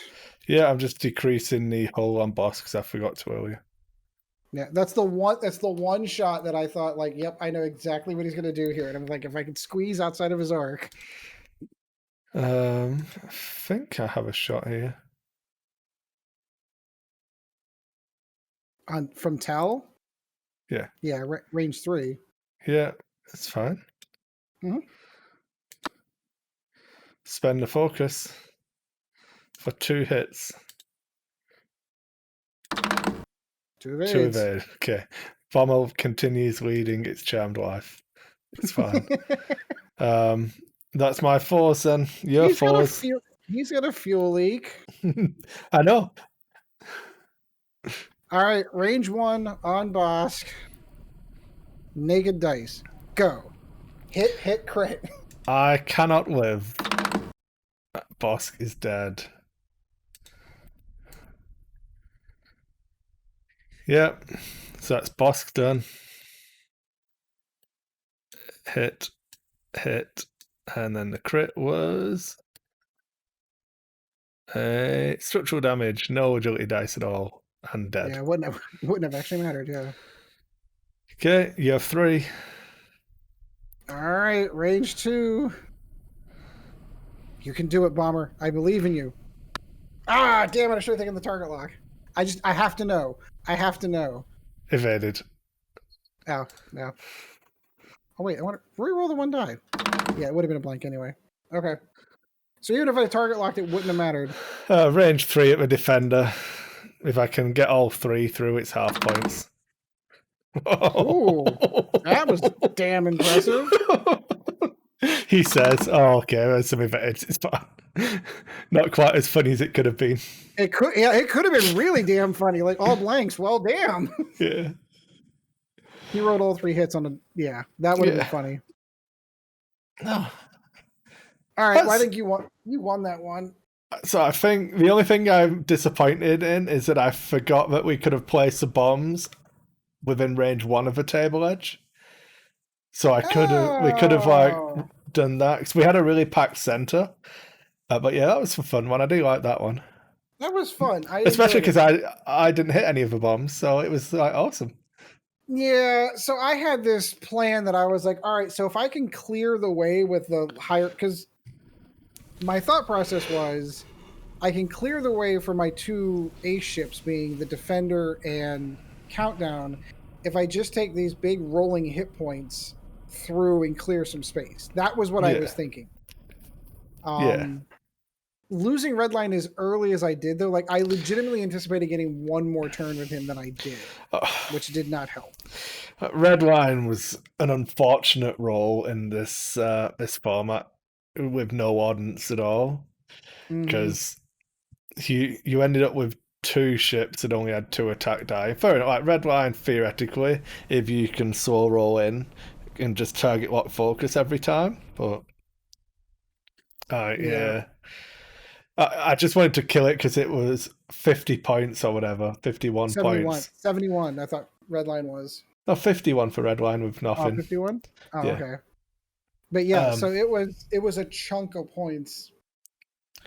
Yeah, like a quarter of your list that I can probably get in 2 turns, which I think I did. You did. Something like that. Yeah, unless you went really quick with Redline, I was fairly sure I could kind of get that battle line where I kind of spread everyone out and then tried to come up with a table so you couldn't get away from me. Yeah, and you had a pretty good counter to because obviously that's what I was going to do with Countdown, was to come in on the flank side, and you had a pretty good counter to that, just throwing Tell in there and just like, I'm just going to gum up the whole works over here. That was kind of my plan with the Bomber too. Is like, I'm just going to throw it in the middle and see what happens at 6 hit points. If it can just, granted it's not the lowest initiative on the board, but it still managed to bump out Bosk and did his job at little. It's still alive. Yeah, I think Tell was good fun with the cannon, because I don't think I've put a cannon on the Jump Master before. But I've been able to get that half your base along the diagonal as your firing arc just meant that I think, did I have a shot with Tell every turn? After the battle started? Every turn except the last, I think. Like once one shot start getting fired. Yeah, the first three turns we didn't do anything. But after that, no, I think you're right. I think having that, even the ion cannon on the front was significant, because no matter which way I went, I was dealing with, like you said, half the base of a firing arc. Yeah. That was fun. That was fun.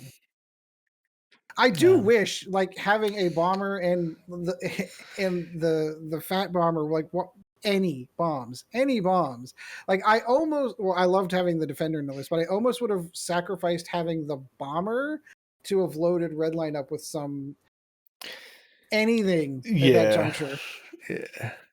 Whistles would have been nice. I can see that. That was good.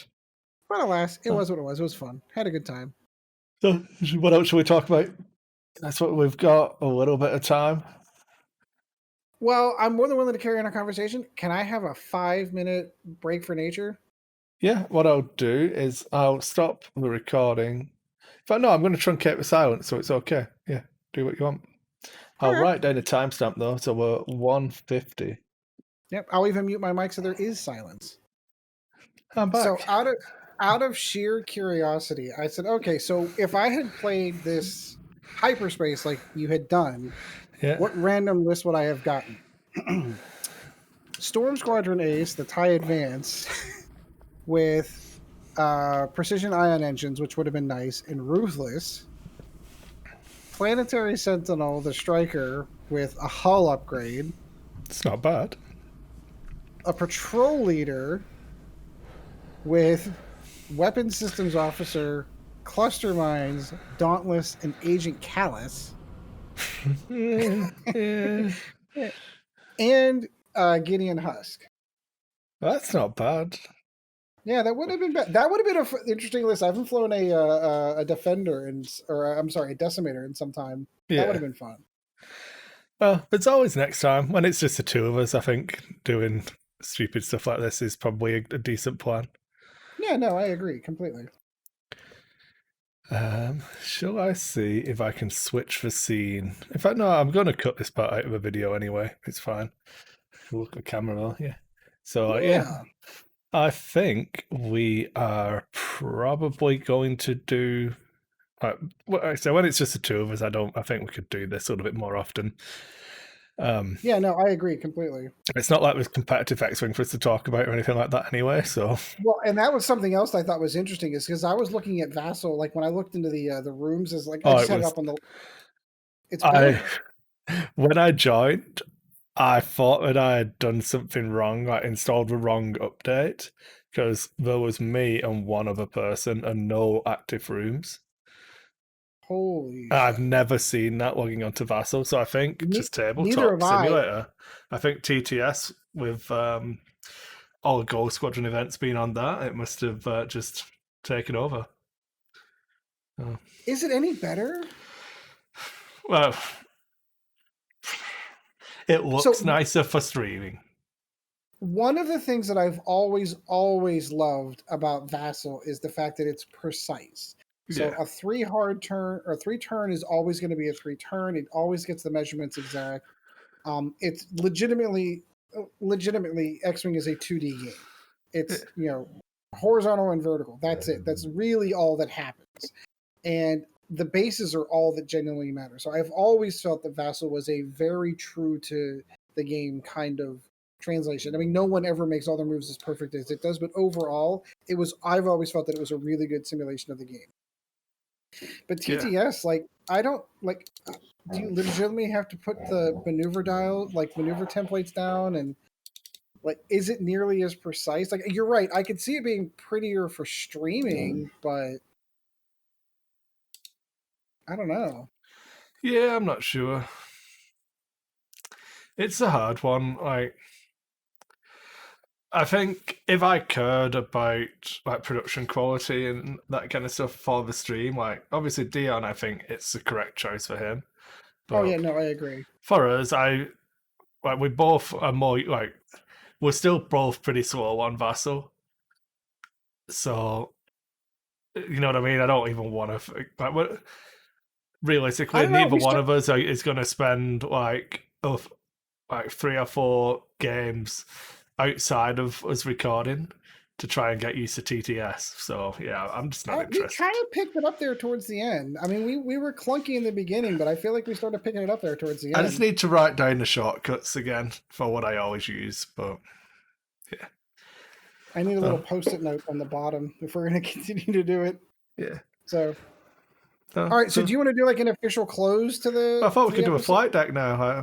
We played a game of X-Wing this week. Yeah, we did. We played a game of X-Wing. We played some rando squads on Vassal. I actually got a game of X-Wing. It was pretty good. Do did you want to talk about lack of focus versus Nova Squadron Radio? So I definitely do want to have that conversation. I feel like we need to have the full cast here to have that conversation. At least, the full cast I think has to be here. Simply because I want to get emotional and gushy, and not that it's not okay getting emotional and gushy with you alone, because it is. But I have words I want to share with the rest of them. So you're right. That is a topic that I do want to hit on, but I think we'll hit on that on the next one. Yeah, it's been good. But yeah, I didn't really think of a main topic. So obviously, I thought we'd play a game. Yeah. Other stuff that I've been doing, I backed for God Tier Kickstarter by Steamforged Games, and that shipped ages ago. I had it for a while. I was playing it a little bit with Jill, but as much as she'd play it and it was fine, I knew she wasn't getting into it. So for us to play at the same level, I'd have to play worse. Is that what I mean? Yeah. Because she wasn't instantly great at it, she didn't like it because Jill's really competitive. All right, so if she's not instantly good at something, she just gets annoyed. Yep. And then it's all interest is lost at that juncture. Yeah, but so I sold it all. I think I broke even and maybe made a small loss or something, but I sold it all. But then I got one of the commissions I did, because obviously I said I finished painting all that Nurgle stuff. One of the commissions I'd had waiting was for one of the God Tier crews, gangs, champions, and followers. I don't know. Warband, maybe. That's probably a good term for it. Yeah, that's probably a good one. I like that.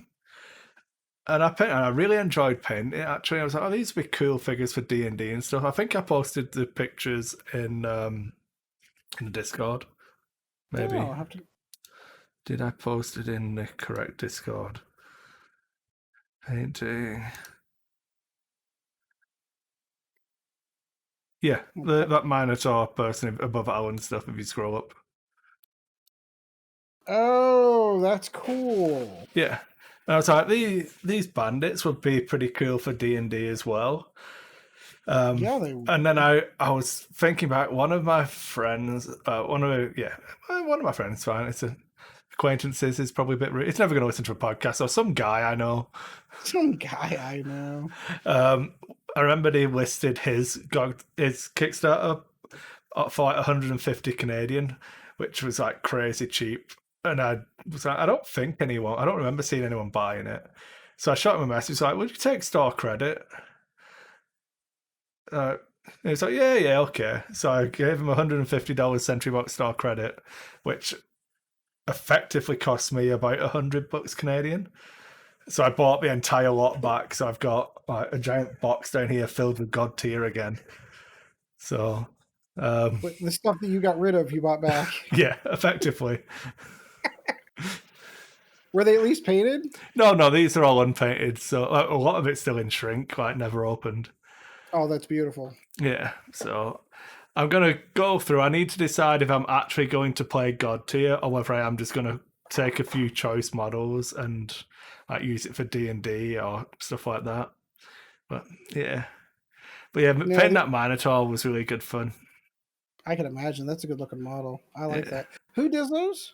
Steamforged Games, people who did Guild Ball, they do the Dark Souls board game and card game. Gotcha. So the only thing that I did is I did some window shopping and started earmarking stuff that I want to pick up over the next month or so. I keep seeing the Gale Force 9 Aliens game in the back there and go, I looked at it. It looks pretty good.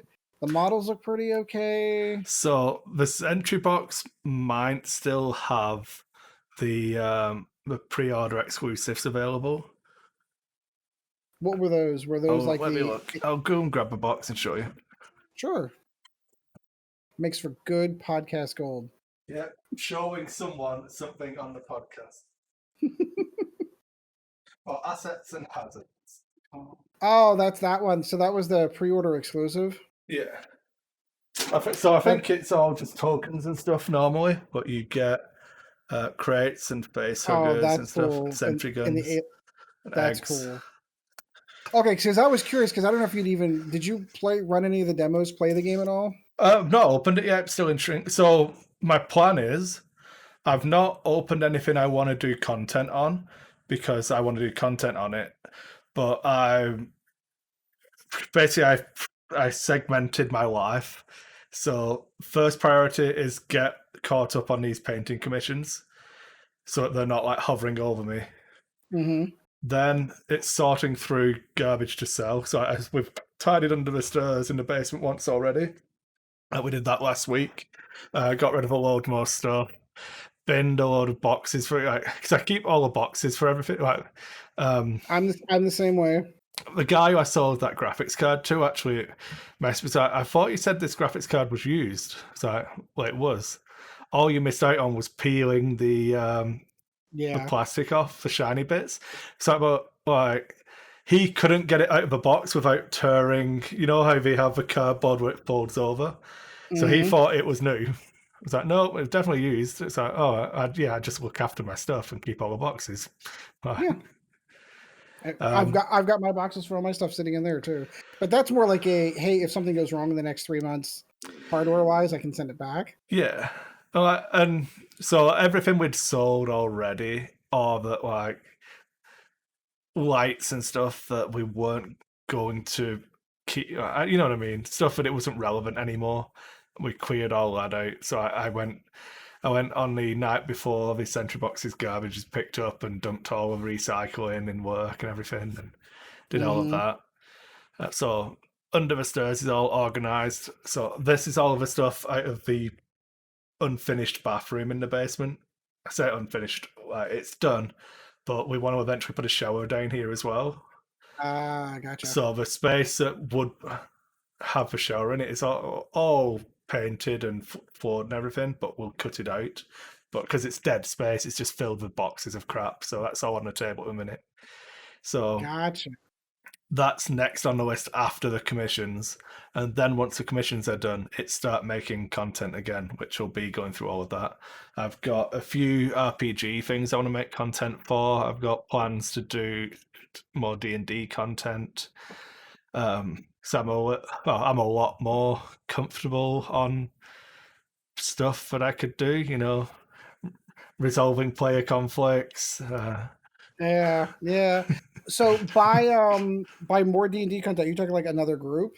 Oh no, like tips and DMing videos, player videos. My Oh, plan gotcha. is so spoilers. Obviously, I can't copyright any of it, but I plan on doing maybe like 5 minute tips videos, like how to make a monster in 5 minutes, how to plan an encounter in 5 minutes. Just Oh, that sounds so like a good where I'll idea. actually sit down and not script it verbatim, but put a little bit more effort in than I used to for a lot of the X-Wing content, where I felt comfortable enough with X-Wing where I'd go through it. And if I thought the video was meandering too much, again, a bit shit, I'd just stop, delete it, start again. But I'd do it all in one take. Yeah, yeah, no, I can understand what you mean. But for these, I'll do it a lot more edited and, make sure that it's concise and useful content and stuff. Actually, basically trying to put proper effort into doing the channel. Yeah, no, I I've totally been understand. doing a little bit of writing as well. I started writing an article today on a 2021 guide to playing with yourself. It's just I doing like like it. solo games and like adapting different things to it. So I'm going to talk about Heroes of Artillery Cluster and the mod that Max was making for X-Wing, where it's the solo play rules and stuff, and different like there's a few different games out there which like one play like the new Elder Scrolls game has a single player variant and all that kind of stuff. Ooh. So I think I'm 600 words in, and I'm just touching on like painting miniatures as a way to keep your hobby interests alive. So I did Yeah, that today. that's a good one. That's a good top. It was good. I thought I'd try giving give Evie some iPad time and see if I set my laptop up on the table where I can actually see her, if I'd actually be able to just sit and do some. And like I said, I got 600 words banged out in like the half hour or so. That because I didn't want it. I could have left her playing with it all day because she would, but then I'd be being a terrible parent. So it was like, okay, stop, turn the iPad off. We're going outside. Yeah. Yeah. Yeah. So that's my So that was a plans at the really, really moment. long answer to say no. I've not opened the Gale Force 9 Aliens game or played it yet. Correct. I have not opened anything. There's a bunch of stuff up there I've not opened, but yeah, I haven't opened that, so I don't know if it's any good or not. I was curious because I've got my eyeball on that, and then Amazon dropped the price pretty hard on the cinematic Destroyer of Worlds for the Alien RPG. And I know we're not. I know we're like a year into the campaign. We're not really, especially since we just added Alan to the group. We're not really thinking about going, and I'm not either. But at some point in time, I really want to get into that game. And I think everything from that module sounds like okay. So if you were an Aliens fan Fan of of the the movie movies. Aliens, that's the one you want to play. Yeah, I'll play. I think it's a decent thing to do as like a one shot and stuff. So obviously it's no good for you because you're always one who cancels on us.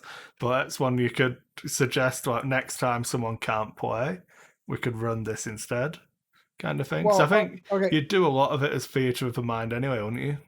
You do. Yeah. So I don't know that I recommend that particular one for that because the way this is, you're supposed to be able to do it in 3 2-hour sessions. So it's like a 6-hour kind of thing to be able to pull it off. Yeah. All the reviews that I read online, it's like more like 3 to 4-hour sessions because it's like more like a 12-hour thing. The one that came with the book itself, like if you bought the pre-order and stuff, the Chariots of the Gods, Yeah. that would probably be one that we could pull off in an evening. Yeah. Because for those who are listening, I keep forgetting we're actually talking to an audience at this juncture. For those who are listening, the Alien RPG is actually it's not designed in the necessarily in the same way that you would think of as a campaign style Dungeons and Dragons. Like I start my character off at level 1, I get a level 2, level 3, I get all that. Like the game's not really designed to do that. It's designed to be a cinematic experience. So you actually play the role of a character just like you would in a movie. So like each adventure is considered to be from beginning to end like you would a movie. So everybody dies except maybe one person gets off the station kind of thing. Yeah. And then that's the end. That's the last you have. So you have to go into the game with the mentality that my character's probably going to die, and that's okay because that's part of the story. It's all part of for the cinematic effect of the game, which I think is an interesting take on a role playing game. Because most people, it's like I'm going to get my character up to level 20 and do this, and that's not the game. They have a campaign setting coming out, but that's not what this is. No, it'll be good. I'm looking forward to trying it at some point. Yeah, me too.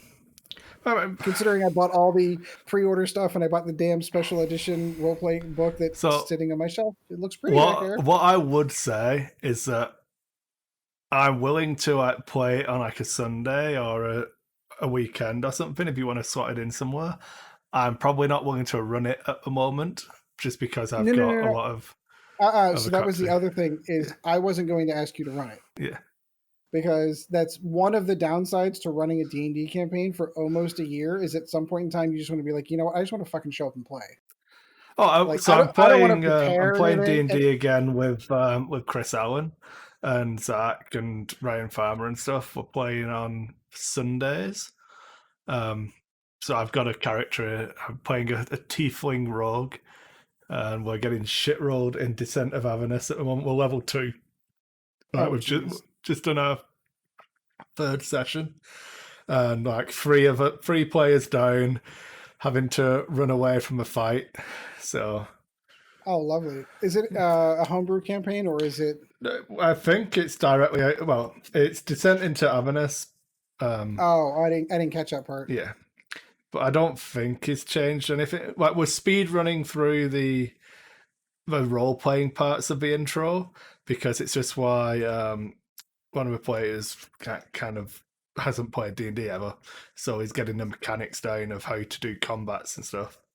So we're just basically trying to jump from non-map encounters into map encounters as quick as we can, just to get him up to speed for that.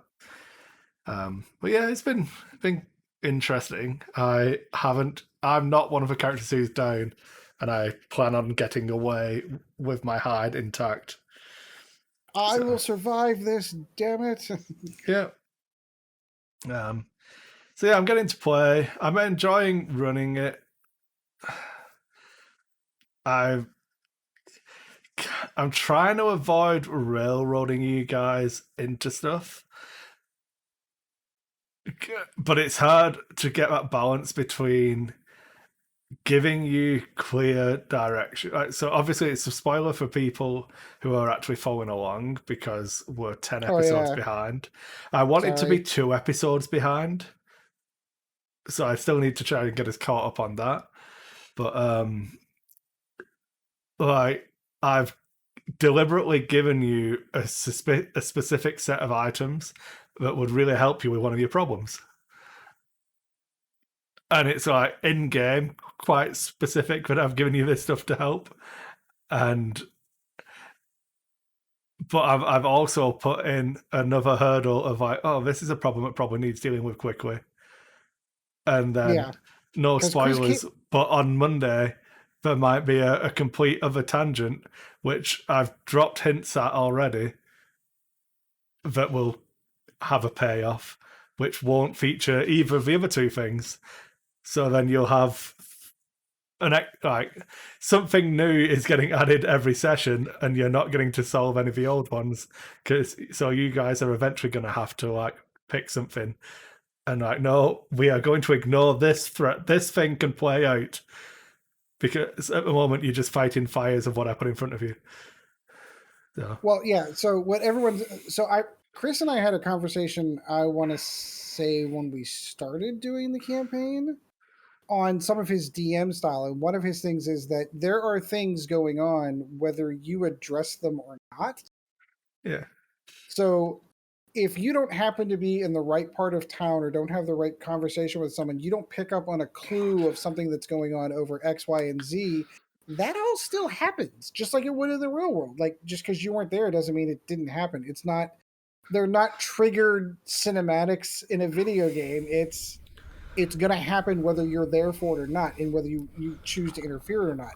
So in this particular, again, trying not to spoil it, because for those who are going to listen to it on the YouTube channel, in this particular part of the campaign, he has dropped not 1 but 2 hints of different events that are going on. And we've kind of got other issues that we're dealing with as well. And we're kind of at this crossroads of, well, which way do we go? What do we want to do? So We'll see. I know what my vote is, but your vote is stop you from dying. Yeah, that's a good. Yeah, that's my vote. I would like to stop dying now, please. Please. You had a good night's sleep. It's all fine now. Yeah, now. Oh, it'll be good. Yeah, so I'm enjoying that because I'm trying to. I feel like I'm weaving in and out of a module a lot better than I previously was. I feel like I'm a bit more comfortable with the content. Like, Valaki's a train wreck in the module, so I'm just stealing bits of it, and the order's all out of whack, and so that's the other part. So I have given up on what is and is not on module, because Kris is kind of most people, when they run a module, they run it by the book. This is what the module says. This is how we're going to go. We're going to go from beginning to end. And that is not the approach that Kris took. And I actually really like how he took it. Because he's like, okay, I'm going to take this story and I'm going to drop it into my world. So there are other things going on. And this is just a part of the story. So we're not running, it's not a railroad, even though Strad's pretty open-ended anyway. Yeah, it's pretty open-ended anyway, but you've opened it even further. Yeah.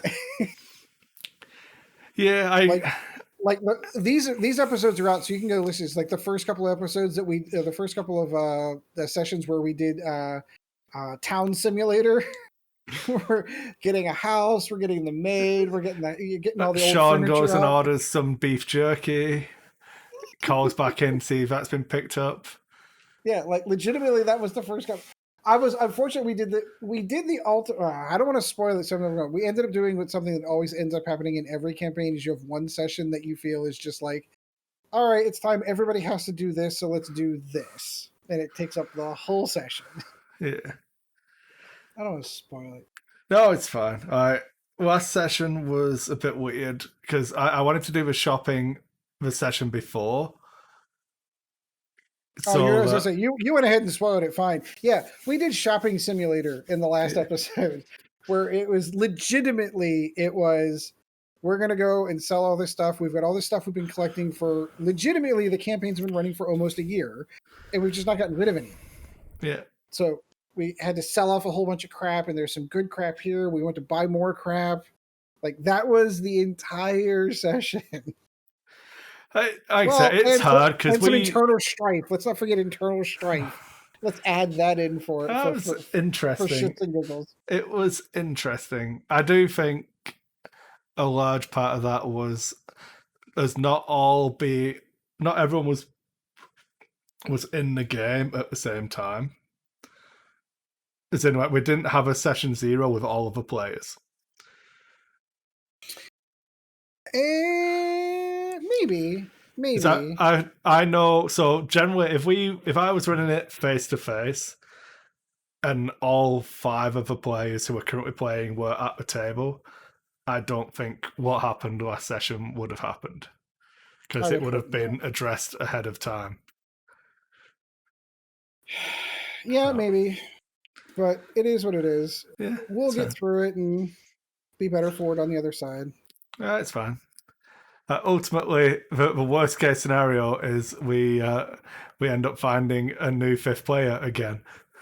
But after we just got one, yeah, it's fine. I don't think it'll come to that. I would hope not. Like I said, I genuinely have no idea how it went because I was on the phone. It was I didn't know. So the phone was ringing. I was like, normally they would have hung up by now, and it was still ringing. So I was like, okay, I'm not needed in this conversation. So I muted myself, answered, and I was like, "Hi, Chris, it's Scott." I'm like, okay, and then it started asking me about Star Wars Legion and if I could teach him how to play. And my brain's going, and I'm answering all the questions. Like, yeah, I can work that out. It shouldn't be a problem. And I was like 3 minutes into a conversation before I realized who it was. And it's like one of our, so it's one of our friends we play board games with. And he was talking about his kids and they bought Star Wars Legion and were trying to learn how to play it. But for some reason, it wasn't jiving. So he asked if I could come round at some point. And I was like, yeah, any time apart from Monday nights is probably okay. So I finally got disengaged from that conversation, jumped back in, and then I was just like, okay, put the hammer down. Let's get on with this now. Yeah, so you'll when you go back and do the editing, you'll get to hear all the fun. Yeah, be interesting. Yeah, I should probably listen to it before Monday just to make sure I know what was said. Probably not a bad idea. Yeah, but that'll be good. Yeah, what else have we done? I don't know. That's what I've still not opened any of my new X-Wing stuff. No. Like I said, I'm really glad that you suggested doing a Vassal session tonight since we were down 2 people. Because I needed that. Like I got so excited when you said that. I was like, "Ooh, let's do randos." Like it had just been that long since I played the game. Yeah, it's good. I like it. In honesty, I only suggested it because I had to update Vassal to play with Peter tomorrow. So I was like, I'm going to have Vassal on anyway. We should just play a game. Yeah. So, no, you made the right call. I hope so. I hope it was. Obviously, I'm going to truncate all the silence, so it will not be too much dead air. But I think it's that balance of trying to have a conversation without running down the clock. But yeah, that's I think if we get better, because it'll be a skill. If we get better about aimlessly talking about other crap that's going on whilst doing that, we could probably do it more often when it's just the two of us and have decent shows. So yeah, I don't know.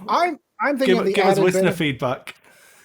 Yeah, I was gonna say I'm thinking of the added benefit of driving more traffic to the YouTube channel. YouTube channel. Because if you really want to get all the nitty gritty and see how poorly I handled Redline, you need to be able to watch that. Oh, you do. If you think that you need any skills of any ability to plug in a microphone to be on an X-Wing podcast, you know, that game. Yeah. That game right there will absolutely. I really enjoy doing this random squad stuff, though. It does drive home why I like X-Wing. Yeah, because it's a good point, because it's when you're not doing it necessarily in the competitive, it's just the chits and giggles. Let's throw stuff on the table and have fun. It's a great game. It's still a great game at the competitive level too. I'm not saying that, but for the mindset of where we are so detached from the concept of competitive. You know, we're basically a year into COVID and not being able to physically go to stores for the most part and play. Like this is a good palate cleanse to just like throw stuff on the table and see what happens. Yeah. God, I'm bad at flying jump masters though. I'm just so used to them from first edition to being able to just go where we want. Yeah, where they were like loaded down with missiles and just kept reloading and shooting and just unloading their payload and were just unstoppable killing machines. Yeah, those things were fun. I flew the list. I have 3 right over there for that reason, for the triple jump master list. I only own 1 jump master, and it's the one I repainted. I have 3. I have 1. The base color was the original one was red, correct? Yeah. And then I painted 1 blue and 1 green so that I could distinguish which ones were doing which. And I even had little stickers on the cards so that I knew when I was covering my shields and stuff. Yeah. Oh, it's good. What else did I want to do? There was something else I wanted to touch on. I can't remember. It'll be fine. We'll talk about it next time, I'm sure. Yeah, it'll come up. Yeah, we've had some good feedback recently about like the show and people enjoying it, and obviously the patrons are exceedingly loyal. So Alan has got all of the acrylic and everything. He opened it up and was looking at that after we finished playing on Monday. I didn't realize he was the one doing the acrylics. So whenever you always said that you had the buddy that was doing that, I didn't realize that was the same guy. Yeah, Alan's doing that for us. So he's going to try and get some tests done. I think he's away at some point for something for a little bit, and then when he comes back, he'll try and get those tests done, and then we'll be able to actually get some of those. I might get him to ship all of the ones that are going to the US. I might get him to ship to you and make you do it though. Ooh, all right, that's fine. Right, I'll take one. I'll take one for the team. I'm back and forth because obviously, generally, I like to get it all done at the same time. But I think I'm going to have to do 2 batches of shipping because obviously I can't wait until like March or April for these tokens to arrive to send the other stuff out. So we'll suck it up. It'll be fine. It'll be fine. We'll be good. Yeah. I don't know. There's definitely something niggling at me that I was supposed to talk about and I'm forgetting. But it'll be fine. Oh, there's Atomic Mass are doing their first Star Wars thing. Oh yeah, we probably should talk about that. So there is a big event. What is it? That's coming up next week, right? February 3rd, I think. Yeah, so that's a couple of days from here. So by the time you're actually hearing this recording, it'll be like the day after. I should check. We might want to do a in focus on what they cover. I'm kind of curious to see. It's going to give us our first look and feel for what Atomic Mass game, X-Wing under Atomic Mass game. Well, any of the Star Wars miniatures games. I should probably. I keep wanting to focus in on X-Wing, but like Legion's out there. You've got X-Wing, and I think we've lost the dice game, right? Like Destiny's dead. Yeah, Destiny was done. Imperial Salt, I think Legion kind of killed that. I think the FFG would keep Imperial Assault. How? Because But it's all a miniatures board games. game. Is it? Is it? So the only stuff that was... So there's no stuff in development for it, but it's the same type of game as Descent. And Descent isn't going over, so... Because it's not in the Star Wars license, though. I thought was it all Star Wars or was it all miniatures games? It's all miniatures, but...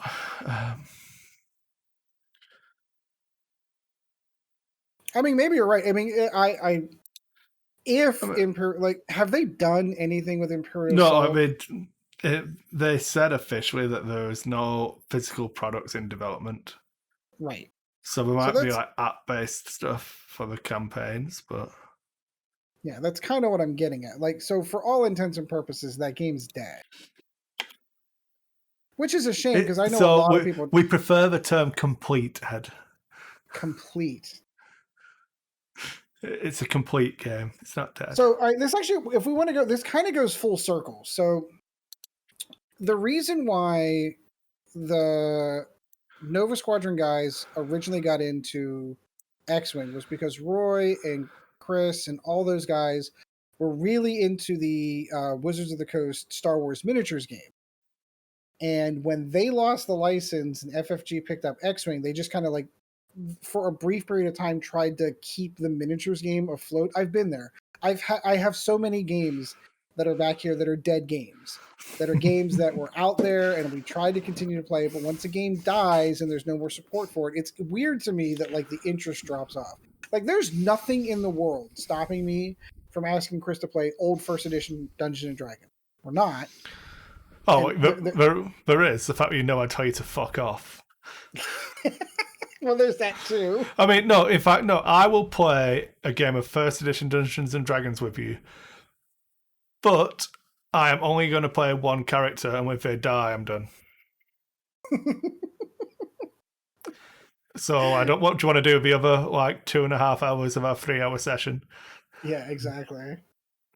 My point, though, is it's interesting to me what happens to games whenever they die. Like one of my favorite games, like Magic, obviously, like everyone knows I've shifted formats. I think I may have covered this in the last one. I've shifted formats on my YouTube channel, and I'm probably committing YouTube suicide, but I genuinely don't care because I'm having more fun doing what I'm doing now, which is streaming on Twitch PC games and then putting that up on the channel. I had to walk away from Magic just because it was getting boring and tiring.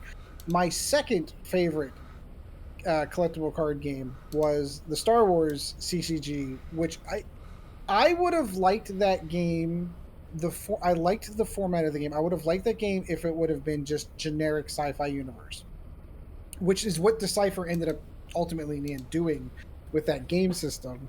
But having the Star Wars license attached to it was awesome. It was a great game, and there is still a community today that still plays it. But like even like the world championships for those things now are like 8 people show up. 12 people show up. So like you have a very small dedicated group of people that are, and they're making their own content for the game too. Like the Star Wars community, the collectible card gaming community still makes new, quote unquote new cards. They're just overlays you put over the arts of existing cards. If Atomic Mass doesn't hit X-Wing well, that's what makes that's kind of, this is the point I'm driving at. So what happens to all these toys? What happens to them? Do they go into the pile of dead games? Do they go into the Guild Ball piles? Do they go into the? I almost wanted to say War Machine, but I think War Machine's still stuck around. Is still around, so I can't really say like what happened. It's hanging on. I don't know what I'm gonna do. Admittedly, I'm not playing it nearly as much. Most of my stuff is either here on display or it's in the closet because I haven't physically had a chance to actually play. But I don't know what my life would be like if Atomic Mass comes out and announces on Tuesday a whole bunch of crappy stuff that nobody wants to hear, and we're all like, "Boo!" Or I don't know. And the community just goes. Shh. I have high hopes. I'm not saying that things are going to be bad. I'm just. I can go out on a limb. I think competitive X-Wing as we knew it is dead. I don't think that's coming back. Yeah. Now, do you think is it because of COVID and they don't want to do big events, or they're just taking OP in a different Well, I think direction? it's a combination of where we find ourselves after 15 months, whatever. We just won't be in a place where people will be playing competitive X-Wing in person. We won't be the support for it. I don't know. I think by the time it's ready, I think people will be. I think the world's moved on. I think it's done. I hope I'm wrong. No, sorry. I am incorrect in that statement. What I mean is, I don't think a current competitive community survives. The whatever Atomic Mass does, if Atomic Mass comes out and it's a lot more like casual focused events and stuff like that, I think X-Wing survives and has a thriving community. I just don't think it's the one we currently exist in. Yeah, it's not. It won't be the competitive community. Ironically, we are probably better positioned than anyone else in the market to be able to capitalize on that. So because we've been casual for 2 years more, 3 years more. How long have we been doing this now? Good Lord. Jesus. It will be 3 years, won't it? And It'll be 3 years. We've been doing the casual end of it for 3 years. To me, all right, so then that, and this is always going to drive that question. I know Sean was always big on this one, was that how much does the competitive community keep the game alive and drive the game? Because we've always, like, the old adage, of course, is the percentage of people that actually take the game seriously enough to play it at a competitive level is such a small percentage of the actual players playing the game. So if you're the other 90%, it's not going to affect you at all. In fact, there may be some of you in the community that are like, well, good, because those competitive guys always ruined my X-Wing game night when I just wanted to go and put my plastic spaceships on the board, and these guys want to crush face, and that's not really the game I want to play. I can see that. But that also is not to say, it's not to disparage I was one of them. I've played both sides of this field. That I loved doing that. I love not the crushing the newbies on the thing. It was a lot of the fun that I had in this game was from the competitive side of the game. So I'm curious to see if those folks move on. Like, I'm trying to think of how it even works. So what would really kill it is not having events, officially sponsored events. So then the question becomes and this goes back to that conversation we had whenever Atomic Mass, it was first announced Atomic Mass was taking over. If you want that community to continue, you need to be the ones to support it. You need to have those community leaders step up and do their own big events.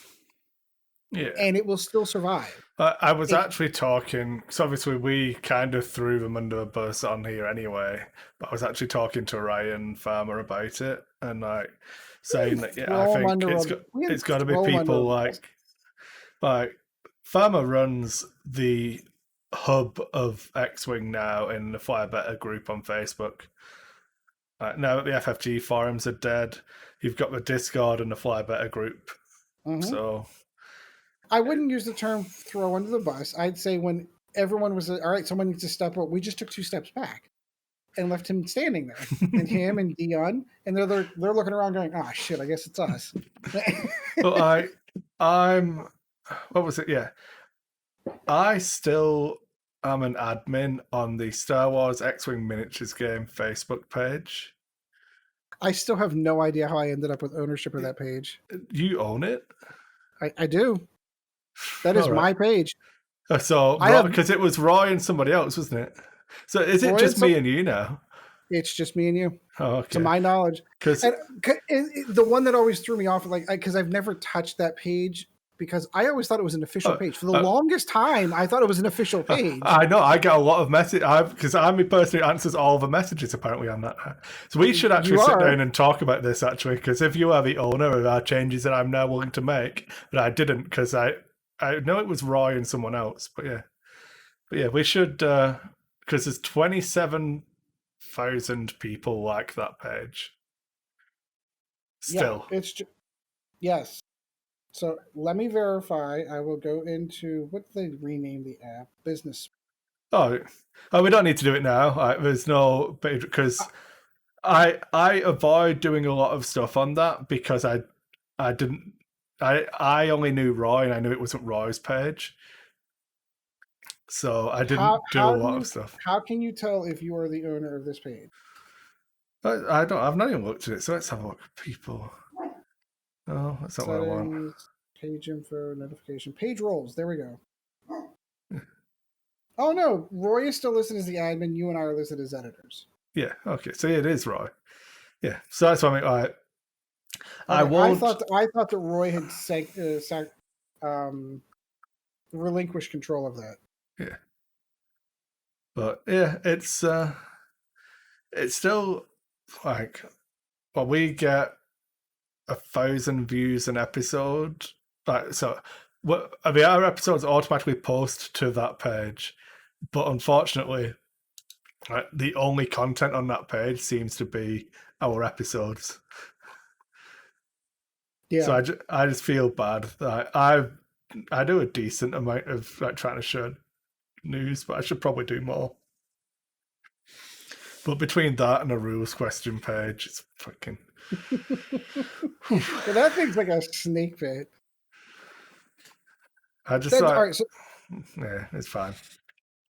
That goes back to like kind of like originally where this kind of started from, though, is like where does the game go if, because there's a part of me that wants to be like, so what would the game look like if a company doesn't really that's what I was going to say.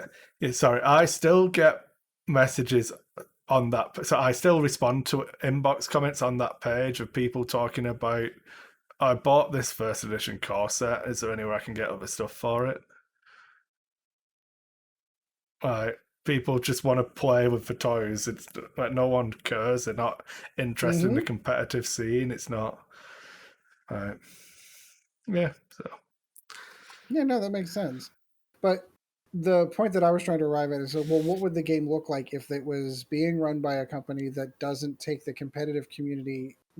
I hate using that word, but doesn't take the game competitively seriously. They take the game seriously, but it's more of a casual, fun game, play with your toys kind of game. And that goes back to what Games Workshop was 3-4 edition ago's.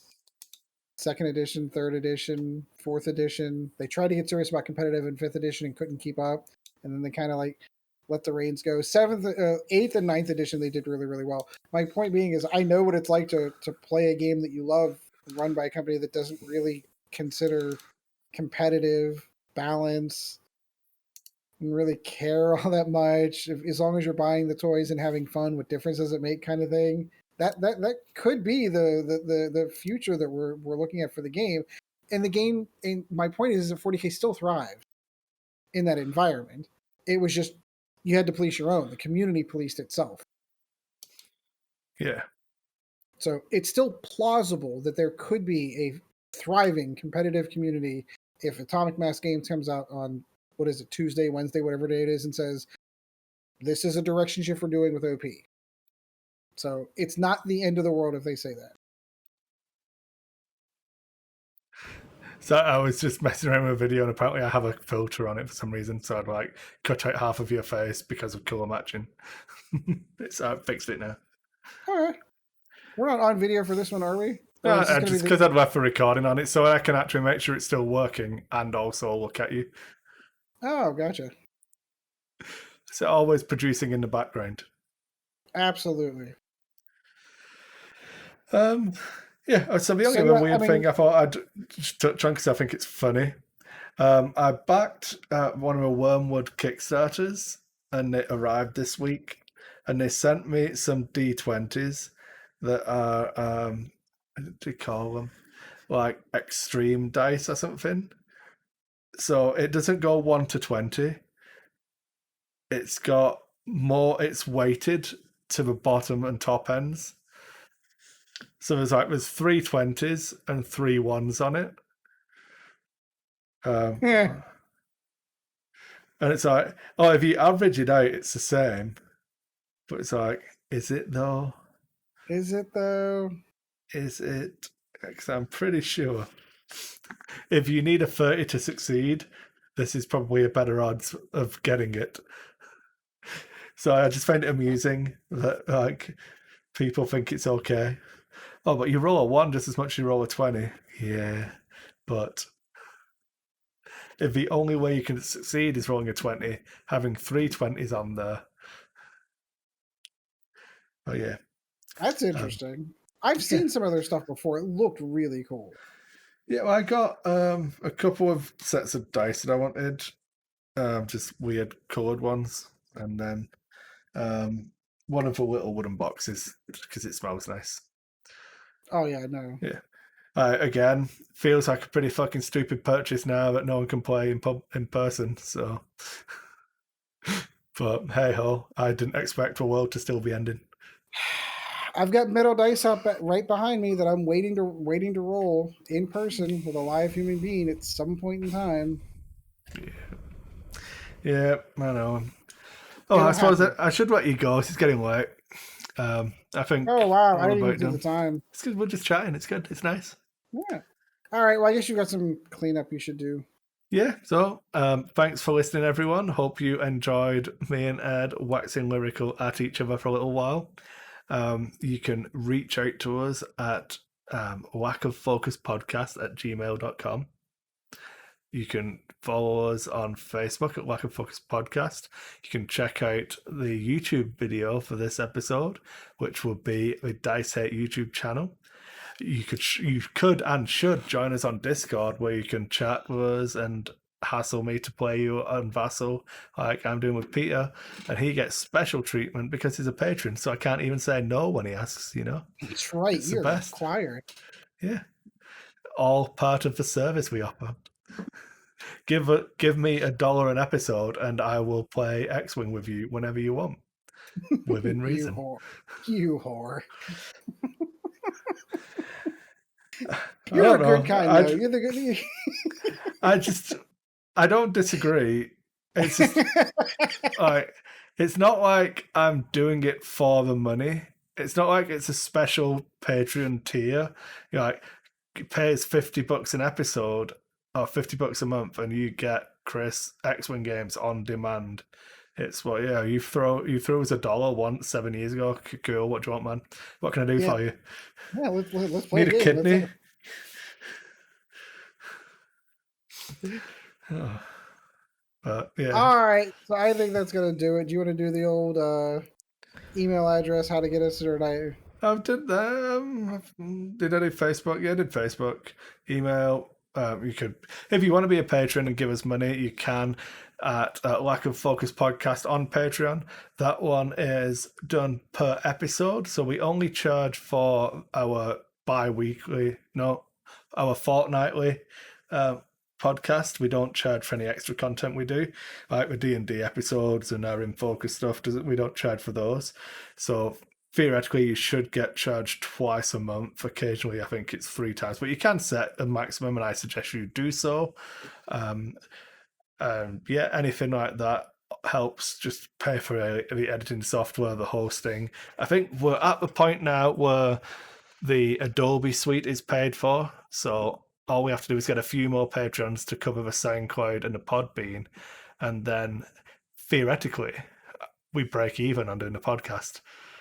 Ooh. Apart from the fact that we send out more than I already get from the Patreon in rewards. There's that minor little thing. It's okay. I just have to do like a month's worth of overtime every year, and then it's fine. No one notices. You notice. If you want to not do a per episode thing, you can back the Dice Hate Patreon. It's basically just there in the background, but anyone who's on that does get anything I send out to the Lack of Focus people. The Dice Hate people get that as well. So neither one is better than the other. It's just I thought it'd be nice to have one specifically for a podcast that's per episode in case we stopped doing it. I didn't want to That like horrible situation where like I've been paying these people for like 3 months and he's made no content. If we just stop, you don't pay us, so it's fine. Yeah, it'll be fine. Yeah. We're still gonna keep doing this. So that 10-minute episode I put out, I didn't charge the patrons for that one. I was like, yeah, you're getting a free one this month. It's fine. Don't worry about it. Yeah, It'll be a cheaper month. There you go. Yeah. All right, so that is gonna do it for episode 69. I know we wish we could have probably gotten done something a little bit more, but not everyone's here, and I do have topics I want to cover when we hit the next one, especially considering the anniversary that we kind of passed. Well, not anniversary, the event that we passed, the milestone that we passed. So I'm going to wait till we have a full staff to kind of cover that, and you guys can listen to me get like all gushy and happy and sad all at the same time. So we'll save that for the next one. All right. So always good playing a game against you, my friend. It's always good to be here, and I believe you beat me last time, so it was good to have my revenge. Yeah, you did. Now, see, now we got to one up again. So all right, so randomize your squad better, man. It's easy. I hit the button.